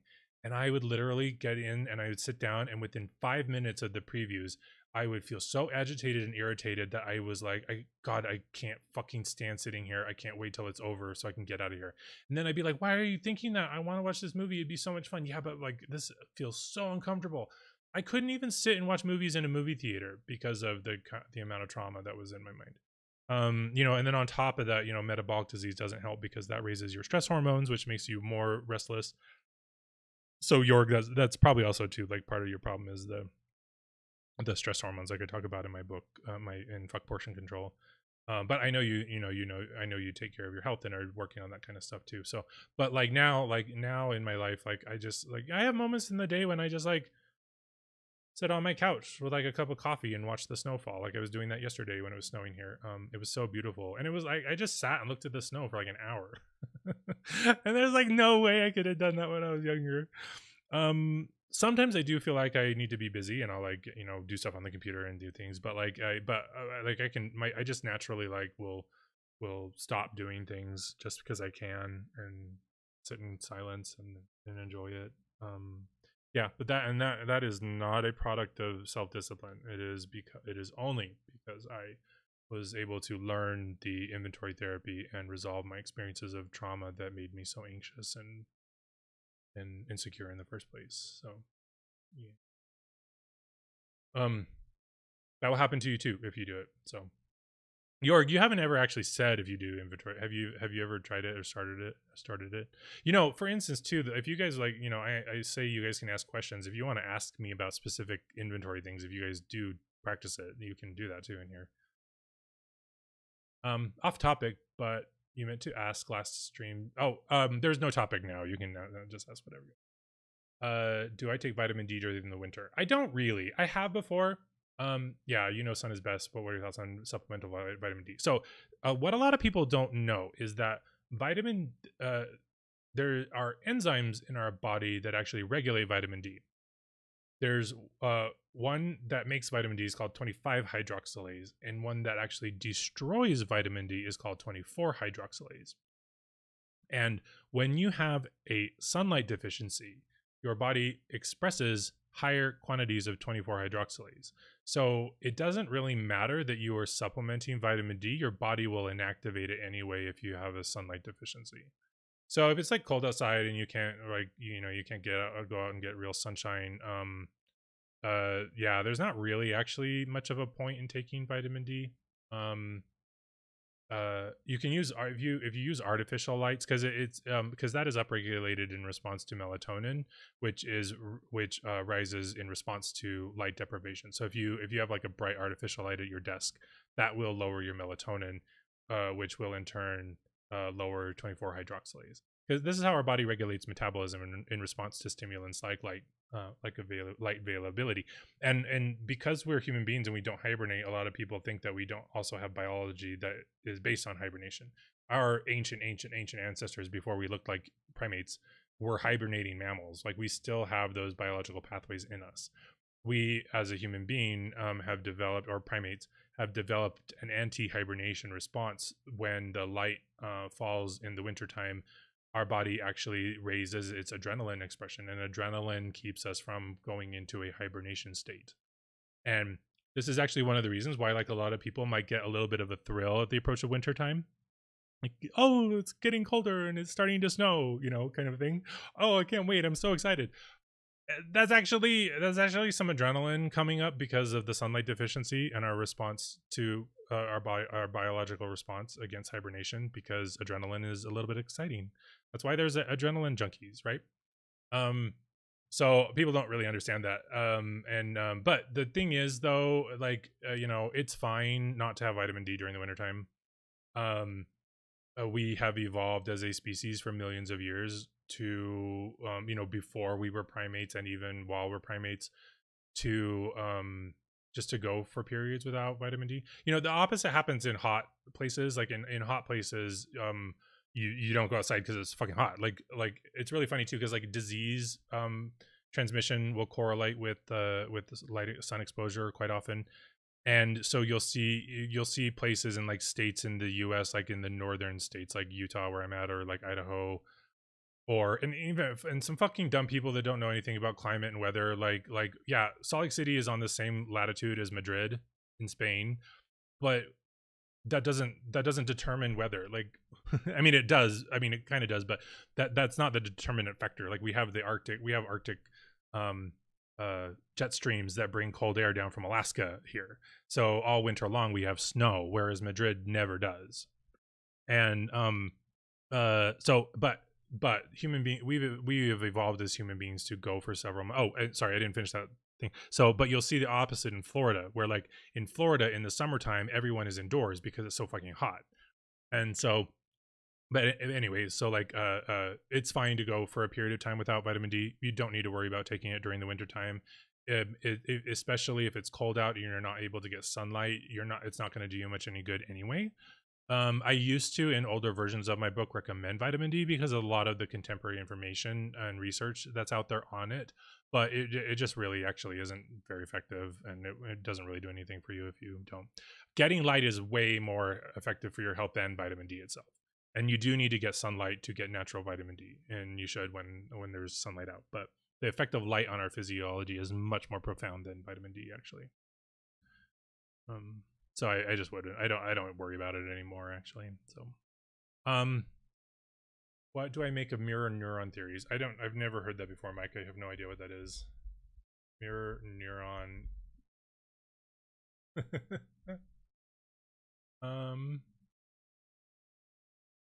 Mirror neurons are a type of brain cell that respond equally when we perform an action and when we witness someone else performing the same action. I don't know. I've never looked into the stuff like that. That hasn't really had any kind of bearing on the research that I do. So I've never researched that. I don't know. So I don't have an opinion on it. Word, I'm not in favor of testing generally. Is there value in D levels testing? It's not that I'm not in favor of testing. It's just that tests usually don't ever tell me something I don't already know. Like if I'm coaching somebody, I usually can diagnose exactly what's going on with them just from their symptoms. There are some things that I can't. Like for instance, I'm actually coaching somebody that has an advanced stage of cancer right now. And several days ago they had I've only been working with them for a week. And right as we started, they had a catastrophic drop in their white blood cell count, and went in and had to go into the hospital. So like, things like that, I wouldn't, I can't, like, you have to have a test for that kind of stuff. But in general, nutritional instances, no, the tests aren't really usually very helpful. I much prefer the temperature and pulse diagnostic, as discussed in my book, and objective symptom criteria. And the problem though is that, like, unless you've read all of my book and done your own other research on other stuff, yeah, you won't really know a lot of what symptoms mean. But generally, and so tests can be helpful. Like, if say for instance someone that hasn't read my book and doesn't know any of this stuff, yeah, then tests can be helpful. But like if you're working on your health, if you have, let's say, if you have like insomnia, right? Going to go get tests to see what's wrong isn't going to tell me anything more than what I already know would be wrong. It'll just usually confirm it. So sure, like if you want to get testing, yeah, totally go get tested. But usually, like when I'm coaching people, I just don't do testing because I don't need to. So, and every time they do get tested, it tells me exactly everything that there's somebody that is a supporter of mine that I've coached and who supports my work, but doesn't always listen to me, and they have a partner who also just isn't interested in my work. And like almost a year ago, I told them that they have Hashimoto's, and I told them that they need to have green vegetables in their diet, and other people think that that's wrong and that you shouldn't have it because of the goitrogens in there, but that's not how goitrogens work. Goitrogens only cause thyroid dysfunction if you're deficient in iodine. The goitrogens in plants like brassicas, green leafy vegetables, those only cause thyroid dysfunction if you're deficient in thyroid. I've been talking too long. Those only cause problems if you're deficient in iodine, and you shouldn't be deficient in iodine anyway. The compounds that are in brassicas that are called goitrogens is actually called thiocyanate, and thiocyanate is supposed to enter the thyroid first in order to participate in the immune disinfection of the thyroid. And the absence of dietary thiocyanate is one of the causes of Hashimoto's thyroid involution, is because you are not eating those immune factors. Your thyroid is become colonized by viruses, usually Epstein-Barr, I think it is, that loves to live in the thyroid. No. Was it cytomegalovirus? It's one of those, or all of them. These, especially herpes viruses, love to live in all sorts of places in our body, and their presence there destroys the thyroidal tissue. And there's also no such thing as autoimmune disease. What autoimmune disease is the immune system coming along and cleaning. Ray Peat even says this too. Is the immune system coming along and cleaning up the cellular debris that has occurred because of the presence of an infectious pathogen or stress. Excuse me. And so misunderstanding that, people say don't eat leafy greens because it'll give you it'll give you thyroid dysfunction, but you already have thyroid dysfunction and you're not eating those greens, so that doesn't make any sense at all.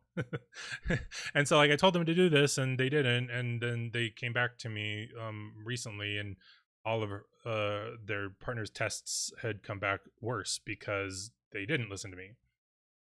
Because yeah, that's what mainstream medical advice says, but it's wrong, and that's why it's not working. So like, you know, sometimes tests can be useful for that kind of thing. But I like, you know, I already know what's going on, so like I just like, if you just listen to me, you wouldn't have had to go through all that nor get the tests. But yeah, but that's why I also find like symptomatic data to be more useful, because you can get tests too that say things certainly like maybe your thyroid stimulating hormone is too low or too high, but in reality, thyroid function is all, at the end of the day, only as good as what function it's performing for you. So like if your temperatures are great, you know, and your pulse is fine and you don't have symptoms, it doesn't fucking matter what your TSH is. Oh, and I like, you know, and a lot of people that follow me or coach with me will do things like take their blood pressure or do blood draws, you know, to do things. And I'm like, you don't need to do any of this. You're obsessing over minutia, and it doesn't even benefit you. You need to calm down. Take a breath. It's okay. Like, it's fine if your blood pressure rises sometimes. You don't need to measure that. Somebody that I was coaching a long time ago they were taking their blood pressure like 3 times a day, and I'm like, your your blood pressure is going to change multiple times during the day. It won't be the same. If you go from a sitting position to a standing one, your blood pressure will drop. Like it's a dynamic process. It's not something that you need to measure. Like, it's fine. But we do those things because it makes us feel in control, because we don't know other ways to control our health. But the problem is, at the end of the day, we can't actually control our health. And I know that's ironic coming from somebody who writes about health all the time, but like, you know, that's one of the laws of mortality. Like, you are afraid of dying and being sick, and you're trying to control that fear by doing obsessive things like taking your pulse and by taking your blood pressure all the time during the day. But all it's doing is serving to make you feel better. It's not actually usable. So like the pulse and temperature diagnostic though is usable. Like, we can use that data to ascertain what your endocrine system is doing, and what the state of your stress hormones are like. So those kinds of tests and feedback or data are much more productive than oftentimes even getting labs, which can be completely misleading. So yeah. A psychologist, Mike, said that all relations are transactional except child and mother. They're completely wrong. That's I don't know what they would mean by transactional, but like a mother-child relationship is nothing but the definitive demonstration of transactional, right? Like, the child is getting milk from their mother's literal body. Like that's a transaction.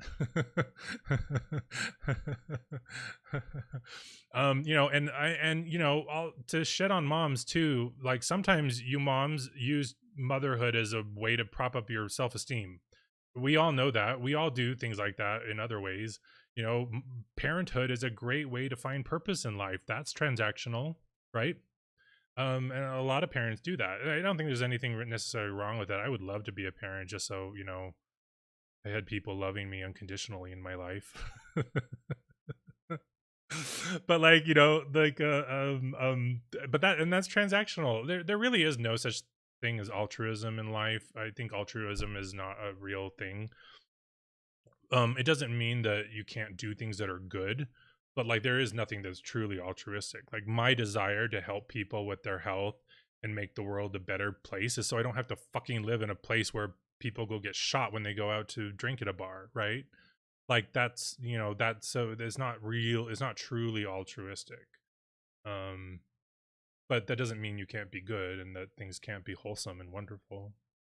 I don't know the concept of that. I mean, I could be talking out of my ass, but you know, yeah, no, that just sounds to me like somebody who wants to deify motherhood, which is a big problem. This plays into the problem of parenting, that there's some sort of like, you know, divine sacred relationship between mother and children that's more important than say between husband and wife or like brothers and sisters. It's not true. Like, you know, it's just a part of life. Like birth and death and parenting and is just as much a reality as every other relationship that we have in life. You know, God knows my own mother is a demon. She like threatened to cut my tongue out when I was 5 years old, not 5, 8 years old, if we told her no. Like that's not wholesome. And part of the reason that she did that was because she was so stressed out by the kind of ideology that idealizes, you know, motherhood and woman, being a woman or being a man. Those kinds of ideologies that contribute to our psychological trauma are what cause abuse in the first place. Like it doesn't need to be anything more than it is, right? And like and a lot of women that I work with, you know, they like parents, mothers, they feel terrible about hating their children. And I'm like, okay, I like one time one of my nephews, just adorable too. I mean, like just God, like literally was the most adorable child on the planet. I don't care what you think about your own children. I was holding him and we were out on the porch hanging out, and I was just holding him in my lap and he was kind of laying against my stomach. And he just decided to sink his fucking teeth into a fat roll on me, right? It hurt so bad that I jerked. Like I couldn't. I actually like physically reacted to it, and it startled. And I pulled him away, and it startled him. He started crying, and at that moment, I was like, I hate you so much. Like you just, why would you bite me? Like, you know, but parents feel so guilty about those feelings. It is fine to sometimes hate your children. It's not fine to act on that feeling. That's, you know, that's where it gets problematic. If you hate your children and then you treat them like you hate them, that's wrong. But there's nothing wrong with having those feelings. But a lot of the mothers that I work with will just, they feel like they can't even, one of the husbands of a woman that I was working with, teaching her inventory, told him what it was about. And he said, why would you ever do that? What if one of the kids saw what you write about them? And this is also coming from a dad that repeatedly harasses and and shames his children for their behavior. So like, so he wasn't even really concerned about it either. He was just made insecure by that process of actually acknowledging that we are not perfect and that we have like, you know, unsavory feelings of anger and contempt and stuff like that for other people. And there and through that then becomes ineffective and shallow and um you know, prejudiced because he also doesn't accept his own failings and shortcomings. Whereas this other woman that did do that became a much better mother because of her dedication to resolving her own trauma. And you know, and then in reality too, her kids were like 5 and 6. They're not like gonna read that stuff. Anyway, it was just fucking totally fucking stupid. But yeah, so like we can get really stressed out by like these idealized conceptions of parenthood that have really no bearing on how effective we are or not. I mean, in reality, they're not useful. But they do actually burden the experience because you have these unrealistic expectations of yourself as a human being. And when you learn to have confidence, compassion for yourself, you learn to realize that it's okay if your feelings, if you have feelings, and then but then you just don't act on them because it's okay that you had the feeling. So then you're actually more effective and end up doing a better job anyway. Um. What is the cause of low blood cell count? A lot of things actually. I was reading the other day a study on lithium, and I actually lithium is one of those things that I often forget to talk about, but it's actually really important for our health. A lot of normally in nature, our lithium supplies would come from drinking water, but a lot of municipal water now in developed countries is very poor in lithium, so we don't actually get a very good supply of it. Nutritionally, the densest sources of lithium are from nuts, and like you guys know a lot of people in these communities like don't eat nuts for because they think that they're high in polyunsaturated fat, which they sometimes are, but they're contained into a whole food, so it's not a problem, and alongside also lots of vitamin E. But like nuts, like I didn't eat nuts all growing up, my entire childhood, because they were so expensive, and then as a young adult they can never bought them either. But in nuts have twice the amount of lithium in them than the next densest source, which are legumes, which I also didn't really eat very much as a kid either. And so like lithium deficiency is a really big problem in metabolic health. And I was reading a study the other day, especially because I was because of this client that I'm working with who has an advanced stage of cancer and had that had blood cell uh catastrophe. Um, Lithium actually can support white blood cell production. So like lithium is a problem, is a factor in there. So is vitamin A and carotene and zinc and sunlight even. So all of those factors, and you can also actually contract.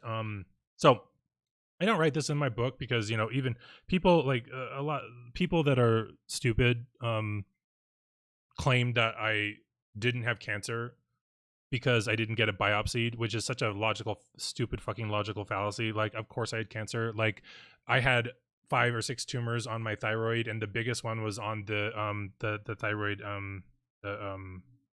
the fuck, what is it called? It's the connective tissue in the middle of the thyroid. It's like a bridge. The median. Can't remember what it's called. I can't remember what it's called. But the thyroid gland is like 2 lobes, and they're connected in the middle. And when there's a tumor on the middle part, it's 100% cancer every single time. Like that, it just like it doesn't happen. Like you don't get growths on that. Like no one with growths on that has never not been cancerous. I didn't need to get it fucking biopsied. But also, though, actually, for the longest time, I suspected that my actual cancer was um, leukemia, because for many years my left shin always ached, and it never really would go away. It didn't go away until I started doing my cancer therapy that I talk about in my book. And I also had though another symptom on my tongue. I had a symptom called hairy leukoplakia, which is a white growth coating that grows on the side of your tongue. So a lot of people know of and have white tongue on the top of their tongue. That's not cancerous. That's related to like yeast and bacterial growth. But if you get hairy leukoplakia, there are only 2 things that it is associated with, which are HIV and cancer. And yes, I'm gay, but I did not have HIV. So the only logical explanation was that I had cancer. And in combination with my shin aching pain that I had chronically, and my high white blood cell count that would always show up in my health tests, doctors would literally they'd say there's nothing wrong with you except that your white blood cell count is really high. I'm like, what the fuck does that mean? Like, why? How can those words come out of your mouth and you have an 8-year college university medical degree? Like the only things that cause like unexplained high white blood cell count is cancer. And then later I finally got a good doctor. I finally got a good doctor after like 8 different ones. And she imaged my thyroid, and that's when they found the tumors. Um, so, but because of the other symptoms, I always suspected that I might have actually had leukemia. But I didn't mention that in my book because I didn't have like a lot of supporting evidence for it. But even in my book, while I was writing about all of these, like, and I've often had diabetic symptoms like weight gain and blood sugar issues and insomnia and peripheral neuropathy. I've basically had every disease you can possibly have, which is what makes me so good at good at this stuff. But um when I was writing on even when I was writing on cystic fibrosis, I didn't realize that cystic fibrosis could have been the reason for all of my health problems until I actually had been writing on it a lot and doing more research on it. I found out that, and it's apparently very established, that when you have cystic fibrosis, you have a dramatically increased risk of both diabetes and leukemia. Like, they're known risks for to comorbid risks with cystic fibrosis, and it's because of cystic fibrosis and the problems with chloride channels and the immune dysfunction that it has. So you become, and I talk about in my book that diabetes is actually caused by microbial pathogens. Either type 1 is caused by streptomyces bacteria that bind to, or that produce a toxin called streptozotocin, and it damages the pancreas and stops it from producing insulin. And type 2 diabetes is caused by both the presence of streptomyces bacteria and candida, which produces oxylipins that derange blood sugar levels, so that the candida can feed on our blood sugar. And anyway, so I think that, so that was a really long diatribe about how like white blood cell count problems can also be a function of bone marrow disorders, like just general like problems with their health anyway. But you can also catch, like, leukemia can be caused by a virus. It's called the friend virus. And so you can catch like a leukemia causing virus that like deranges your blood cell count, either too high or too low. You know, this person that I'm working with, who has some kind, they haven't biopsied yet, but he's got these big large growths on his neck, and they were biopsied, but he didn't get the results yet. Um, um, this has lymphoma. So like you can have low white blood cell count, like, can be something nefarious like cancer even. But the nutrients that underlie blood cell, like bone marrow function and stuff, is are carotene and zinc, which help make vitamin A. Don't supplement vitamin A, that's toxic. And then as well as lithium, and sunlight and things like that, and vitamin C and sugar, and mineral good nutrients. Word, it's been so long since that I don't remember what you said. Oh yeah, we were talking about your vitamin D question. Atticus, if I lived with a family member who had severe OCD and is very difficult to help, what would you do to try to help them without them knowing that you're helping? Atticus, that's admirable of you, and I understand why you're asking that, but you also should not secretly try to help people like that. You can end up causing more problems and making it worse. I'm talking about, like, you don't want to be like slipping them like supplements or anything like that. Common wheat very much contributes to OCD, because both the gluten in the wheat causes inflammation, and our body's response to inflammation is always to promote higher stress hormones and torporific hormones. And the iron fortification that usually comes with wheat feeds opportunistic infectious gut pathogens, or even like oral pathogens or parasites, like I was talking about at the very beginning of the stream. And so eating wheat can fuel that through both the induction of inflammation and the promotion of pathogens that produce toxic byproducts and destroy our bodies. So wheat can very, very much exacerbate OCD. As well as sunlight deprivation, because sunlight deprivation. So OCD. Okay, so here's what OCD is. Not too long ago, I was talking about our hibernation function as human beings. When we are exposed to sunlight deficiency, our body would normally, like, if you like literally, like, if instead of human beings we were all squirrels, Do squirrels hibernate? I mean, they do. Or bears. If we, instead of human beings, we were all bears.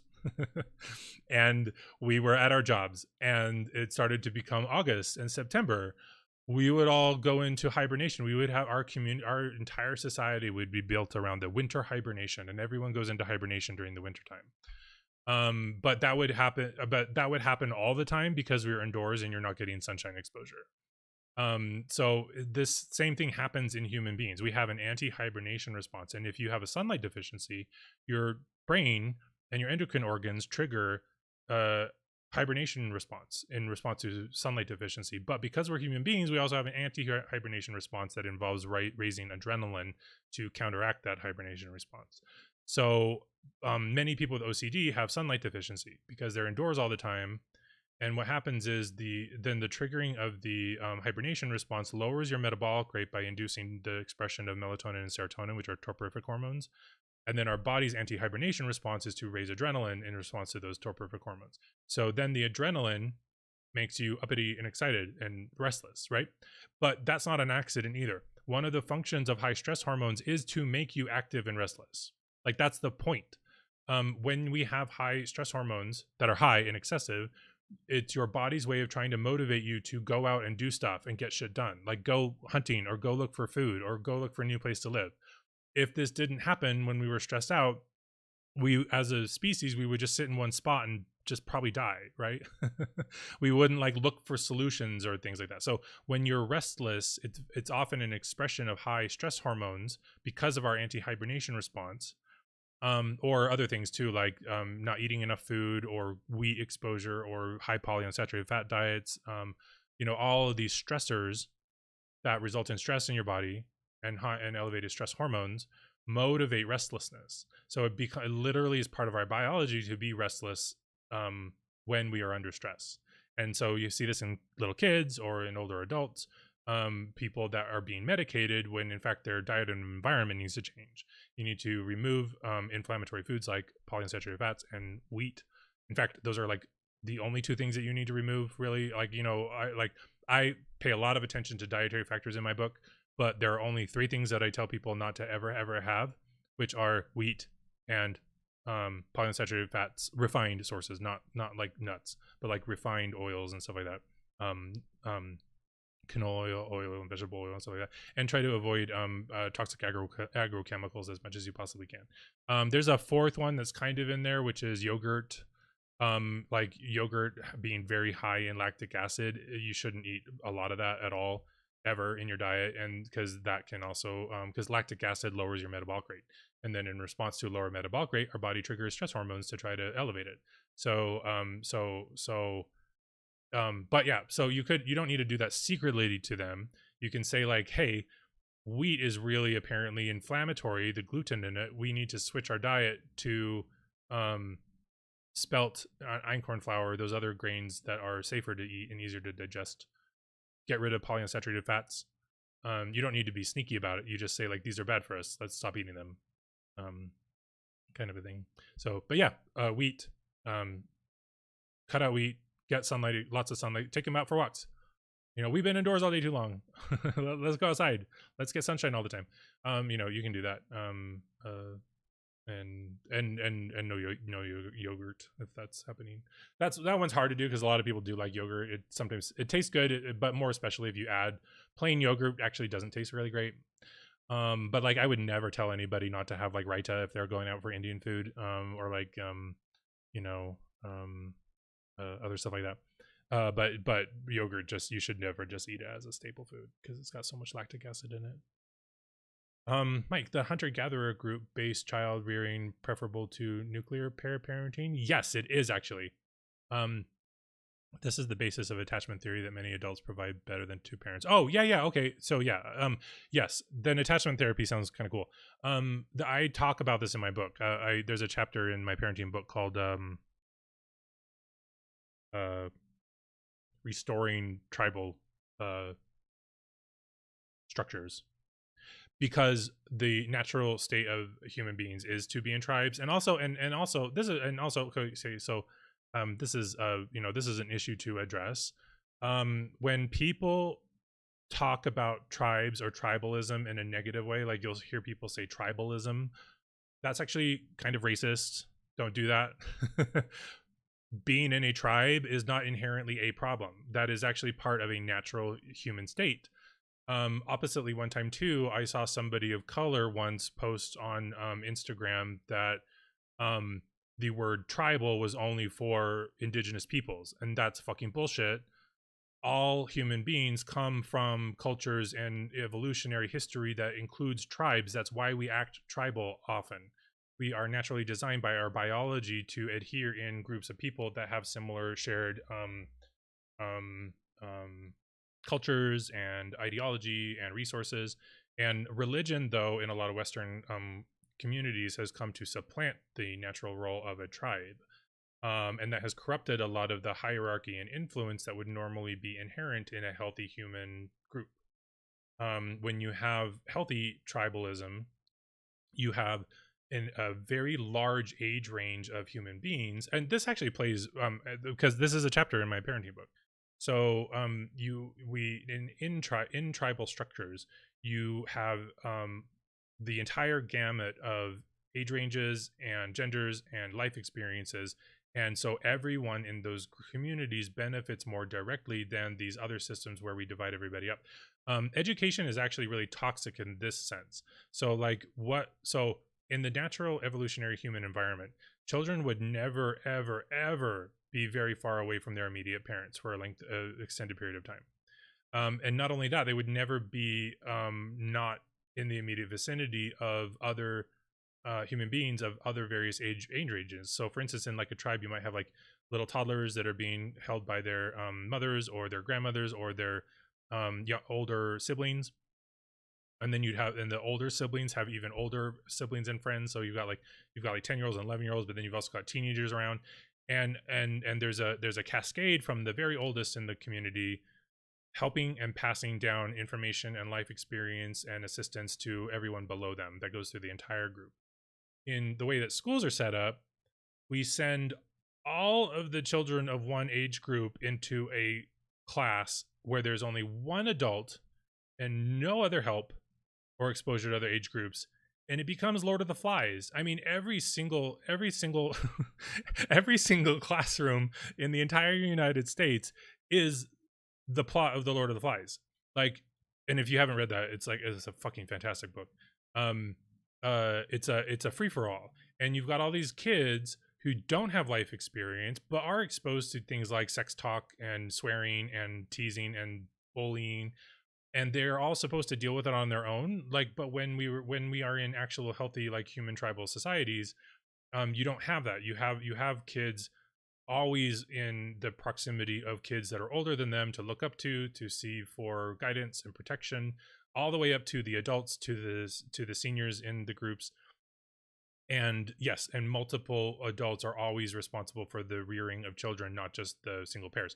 One of the reasons, and I talk about this at length in my book, one of the reasons that parenting is so stressful is because of our artificial societies based around the automobile, where we live separate from every other adult in our lives, and is just you and your partner, and sometimes even just only you. And so like you're the only person parenting, and as human beings we are not built for this. If you take like say mountain lions for instance, they are built for that, like or like a mama bear, like an actual mama bear, not like a stupid fucking human being that calls themselves a mama bear. Like those animals are designed by nature to be able to fill those roles on their own. We as human beings are not, and that's one of the reasons why parenting as a human being can be so stressful, is because we do not have the assistance of the other adult human beings that would normally be helping us. Wolf societies are a really great example of this. In a wolf society, only the alpha and the alphas of the group are allowed to mate, and all of the other adult animals in that group help all rear those children. This is also actually the function of LGBT people who are differently gendered in human biology. It is not a product of the environment or choice or like, whatever. It is a biological function, and one of the functions of it is to provide non-reproducing adults to increase the ratio of adults to offspring so that offspring have greater chances of survival. You can even see this just in the general nature. Like most gay men are playful and childlike anyway. Like we just are built this way to like better integrate ourselves into family groups to help take care of our siblings or our nieces and nephews so that we understand their orientation. This is the entire point of my career. My entire orientation is trying to make my family love me and help them survive. I like is literally what I've done with my life. I wrote an entire book on child abuse and they get mad at me, you know, for being gay. Like it's fucking ridiculous. But anyway, so yes, children do better when there are more adults, or not even just adults, just like, you know, we only use like other, you know, caretakers when we need a babysitter. But like if you're in a natural tribal society, that function is happening all the time. So your children are more well-rounded. They're exposed to more life experiences and assistance and opportunity that gets cut off when we have these regimented, unnatural, non-tribal structures in our communities. And that's why parenting is so stressful, because it's only you guys and you're not getting the help that you would normally get. You're having to pull the entire function of a whole group of people, just the two of you or the one of you. And that's why it's so stressful. And that goes back into like the asking for help thing. You know, if you only are asking your parents over, I mean, and you know, to be fair, like some parents are psychotic. Like some parents should not be involved in the rearing of their grandchildren. They should be cut off and, you know, prevented from abusing more children. But if, you know, your parents are not that crazy, but if you only ever, you know, utilize your parents for babysitting behavior, that is the exact opposite of asking for help. Like you need to nurture adult relationships so that this is a natural function of being part of the family or even chosen family. You know, where people feel naturally welcome in your family life, not just there to serve a selfish purpose for you. Because that's just control and manipulation. So. Yeah. Do I recommend any breathing exercises? No, I don't actually. When I first got into all this, and I fell into the Repeat forums and I saw everything that was being written in there, and I tried all the stupid shit that people talk about on there. One of my problems having cancer, I could not breathe. Like I could not get enough oxygen into my lungs. It was very scary and weird, and it felt like I was drowning just in mid in the air. And I was like, part of the problem behind that such severe metabolic dysfunction is that your hemoglobin and blood cell function goes out the window, so you're not able to transport oxygen throughout your body. So a lot of people in the forums don't know like biology like, you know, the way I do now, and so a lot of their recommendations are like for those problems are like breathing exercises and stuff like that. And so I tried them, and like one of the things I used whenever it got really bad, I would use a paper bag. I would breathe into a paper bag, and that would help a little bit. But the problem is that no one who is healthy is running around and being healthy because they're doing breathing exercises, right? like most people are just breathing normally and not even thinking about it because they don't have to, because their physiology is working properly. Breathing exercises do not fix those problems. They can be therapeutic while you're doing them, but they do not fix the underlying problem. For instance, hemoglobin, the protein that carries oxygen and CO2 around the body to facilitate respiration, is dependent on nutrients like iron, copper, zinc, vitamin A, vitamin D, and the B vitamins like I think I don't know, like biotin and riboflavin probably are involved in that. I know riboflavin is actually involved in the function of hemoglobin, but I don't know if it's required for making hemoglobin. But anyway, so doing a breathing exercise is not going to fix any of those nutrient deficiencies. All it does is raise your level of CO2, which can be helpful and therapeutic, and it can help you feel relaxed, but it will do nothing at all to fix the underlying metabolic dysfunction. And that's why a lot of people that are on forums and stuff like that, you know, just go around in like a hamster wheel of frustration trying to figure out what's going on with them because of all this like misleading information. And like and part of my meditation practice that I learned in my 20s when I did yoga and I learned Vedic meditation. Did I just say vegetation? Vedic meditation. Um, was breathing exercises. Like one of the big parts of real yoga is like breathing exercises, and they feel great. Like you can get really high from like doing a breathing exercise. It makes your head spin. It's really fun. But you cannot, you absolutely under no circumstances can fix those problems with breathing exercises. They are only a therapy for treating acutely the symptoms. The underlying problems are nutrient deficiencies. And you have to address those so that your body can make enough hemoglobin. I mean, because it is fucking ridiculous. Like, because when I was doing it, I was like, oh yeah, this makes sense. I got to bag breathe and raise my CO2 levels. Like, no, like that's not making more hemoglobin. Like, or it's not helping hemoglobin function properly. Um, there's a lot of other problems that can get involved there. For instance, like when you are metabolically ill, you produce more nitric oxide, and it's of the types of nitric oxide that are more dysfunctional in the body. And excessive nitric oxide and like carbon monoxide, and not being produced by your body, not like breathing it in from the environment, although this is how it actually kills you when you do, um, cause hemoglobin to be converted into something called methemoglobin, which is the inactive form of hemoglobin that cannot carry oxygen. So when your ratio of methemoglobin rises because you can't regenerate hemoglobin because of metabolic stresses, like I was talking about, then and that also impairs your ability to breathe properly.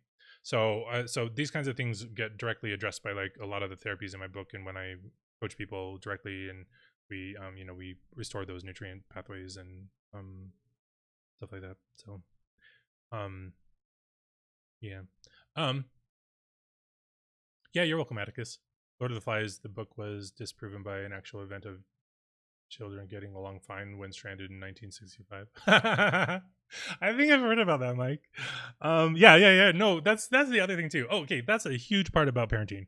Most people approach parenting as if their child is going to be naturally evil and needs to be, forced away from it.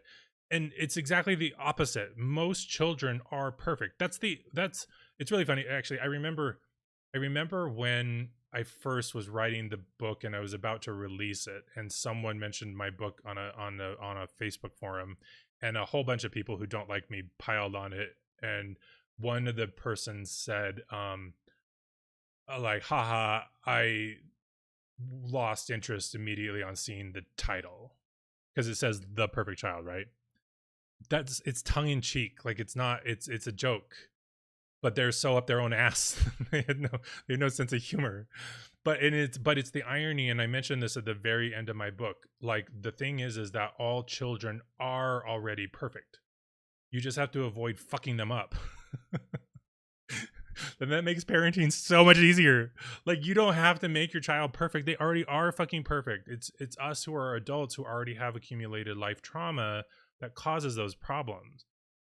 One of the biggest ironies in parenting, and I see this time and time again, and how many, raise your hand if this happens with you if you're a parent, that you can't get your children to do dishes or help clean up around the house, right? If they're of a certain age, right? That's kind of a universal problem very often, right? But guess what happened to cause that? You did as the parent when they were even littler, and all they wanted to do was help you and emulate your behavior, and you told them no. Every time your little kids came up to you and asked if they could help you put away the dishes, or they could help do something because they love you so much and they want to be around you all the time and they want to learn from you, because that's how human psychological biology works. Children are programmed by nature to emulate their parents and to love them unconditionally. And then we tell them no. You know, like, yeah, you don't want your kids like, putting away the plates they can't reach and they're going to break them. That's why you're saying no, because you want to do it yourself. But you just tell them no. You don't like help facilitate that behavior into a productive way, you know? Um, so then of course they're going to tell you no when you want them to clean up later when they're older, because you taught them not to. And so children are naturally perfect. They're wonderful. They're great. They're fantastic. It's when we fuck them up that changes. And so, yeah, like the Lord of the Flies is like, that's like what the plot is like after, kids learn all of these bad selfish behaviors from their parents. It's not how children naturally behave. Children are naturally helpful and unselfish. And, you know, what age do children learn to share? I think it's like 3 years old or 2 years old. Like naturally, like biologically, children don't know as a can't understand the concept of sharing until like 2 or 3 years old, actually. But like that's how, like, this is built into our biology, like the way that children work. Like they are great. They want to make friends, they want to be helpful, they want to be with you all the time, they want to learn and do things, and we get in the way and we tell them no and hurt them all the time, and that's when they become, you know, disobedient teenagers, is because we've spent their entire life like impairing all of that stuff that happens naturally. So, and it makes parenting much easier because you don't have to work against that, you just have to work with it. So word you wondered, oh yeah, about the breathing, because most recommendations seem either over or under breathing. Recommendations seem under, over, or breathing. Oh, like the practice would be either breathing more or breathing less. Yeah, but yeah, but it doesn't work. Like the respiration system does not work like that at all. You cannot will your body to do things. Your body runs on biology, which is based on nutrients, and you have to have those in there, and those problems are only created from that, not because you're not practicing breathing exercises. So yeah. Could it be harmful, or as long as you enjoy certain practice? No, it's not harmful really. Breathing exercises are great. They can induce relaxation because they raise CO2. I did hear of, though, I think, and I mentioned this before, someone on one of the forums that like heard all this stuff about CO2 and then went out and bought a CO2 canister and then killed themselves because they asphyxiated on the CO2. You know, like don't do that stuff. Like that's crazy. Like that's dangerous. But yeah, but doing breathing exercises like Vedic. One of the things with Vedic meditation that I tried, it's actually really fucking incredible.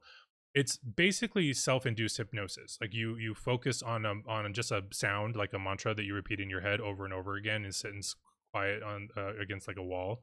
You know, your legs folded and your hands resting in your lap, and within 5 minutes I can put myself into a hypnotic state, and the breathing slows way down, like really, like literally, like I probably only breathe like 4 or 5 times a minute, and it's extremely relaxing.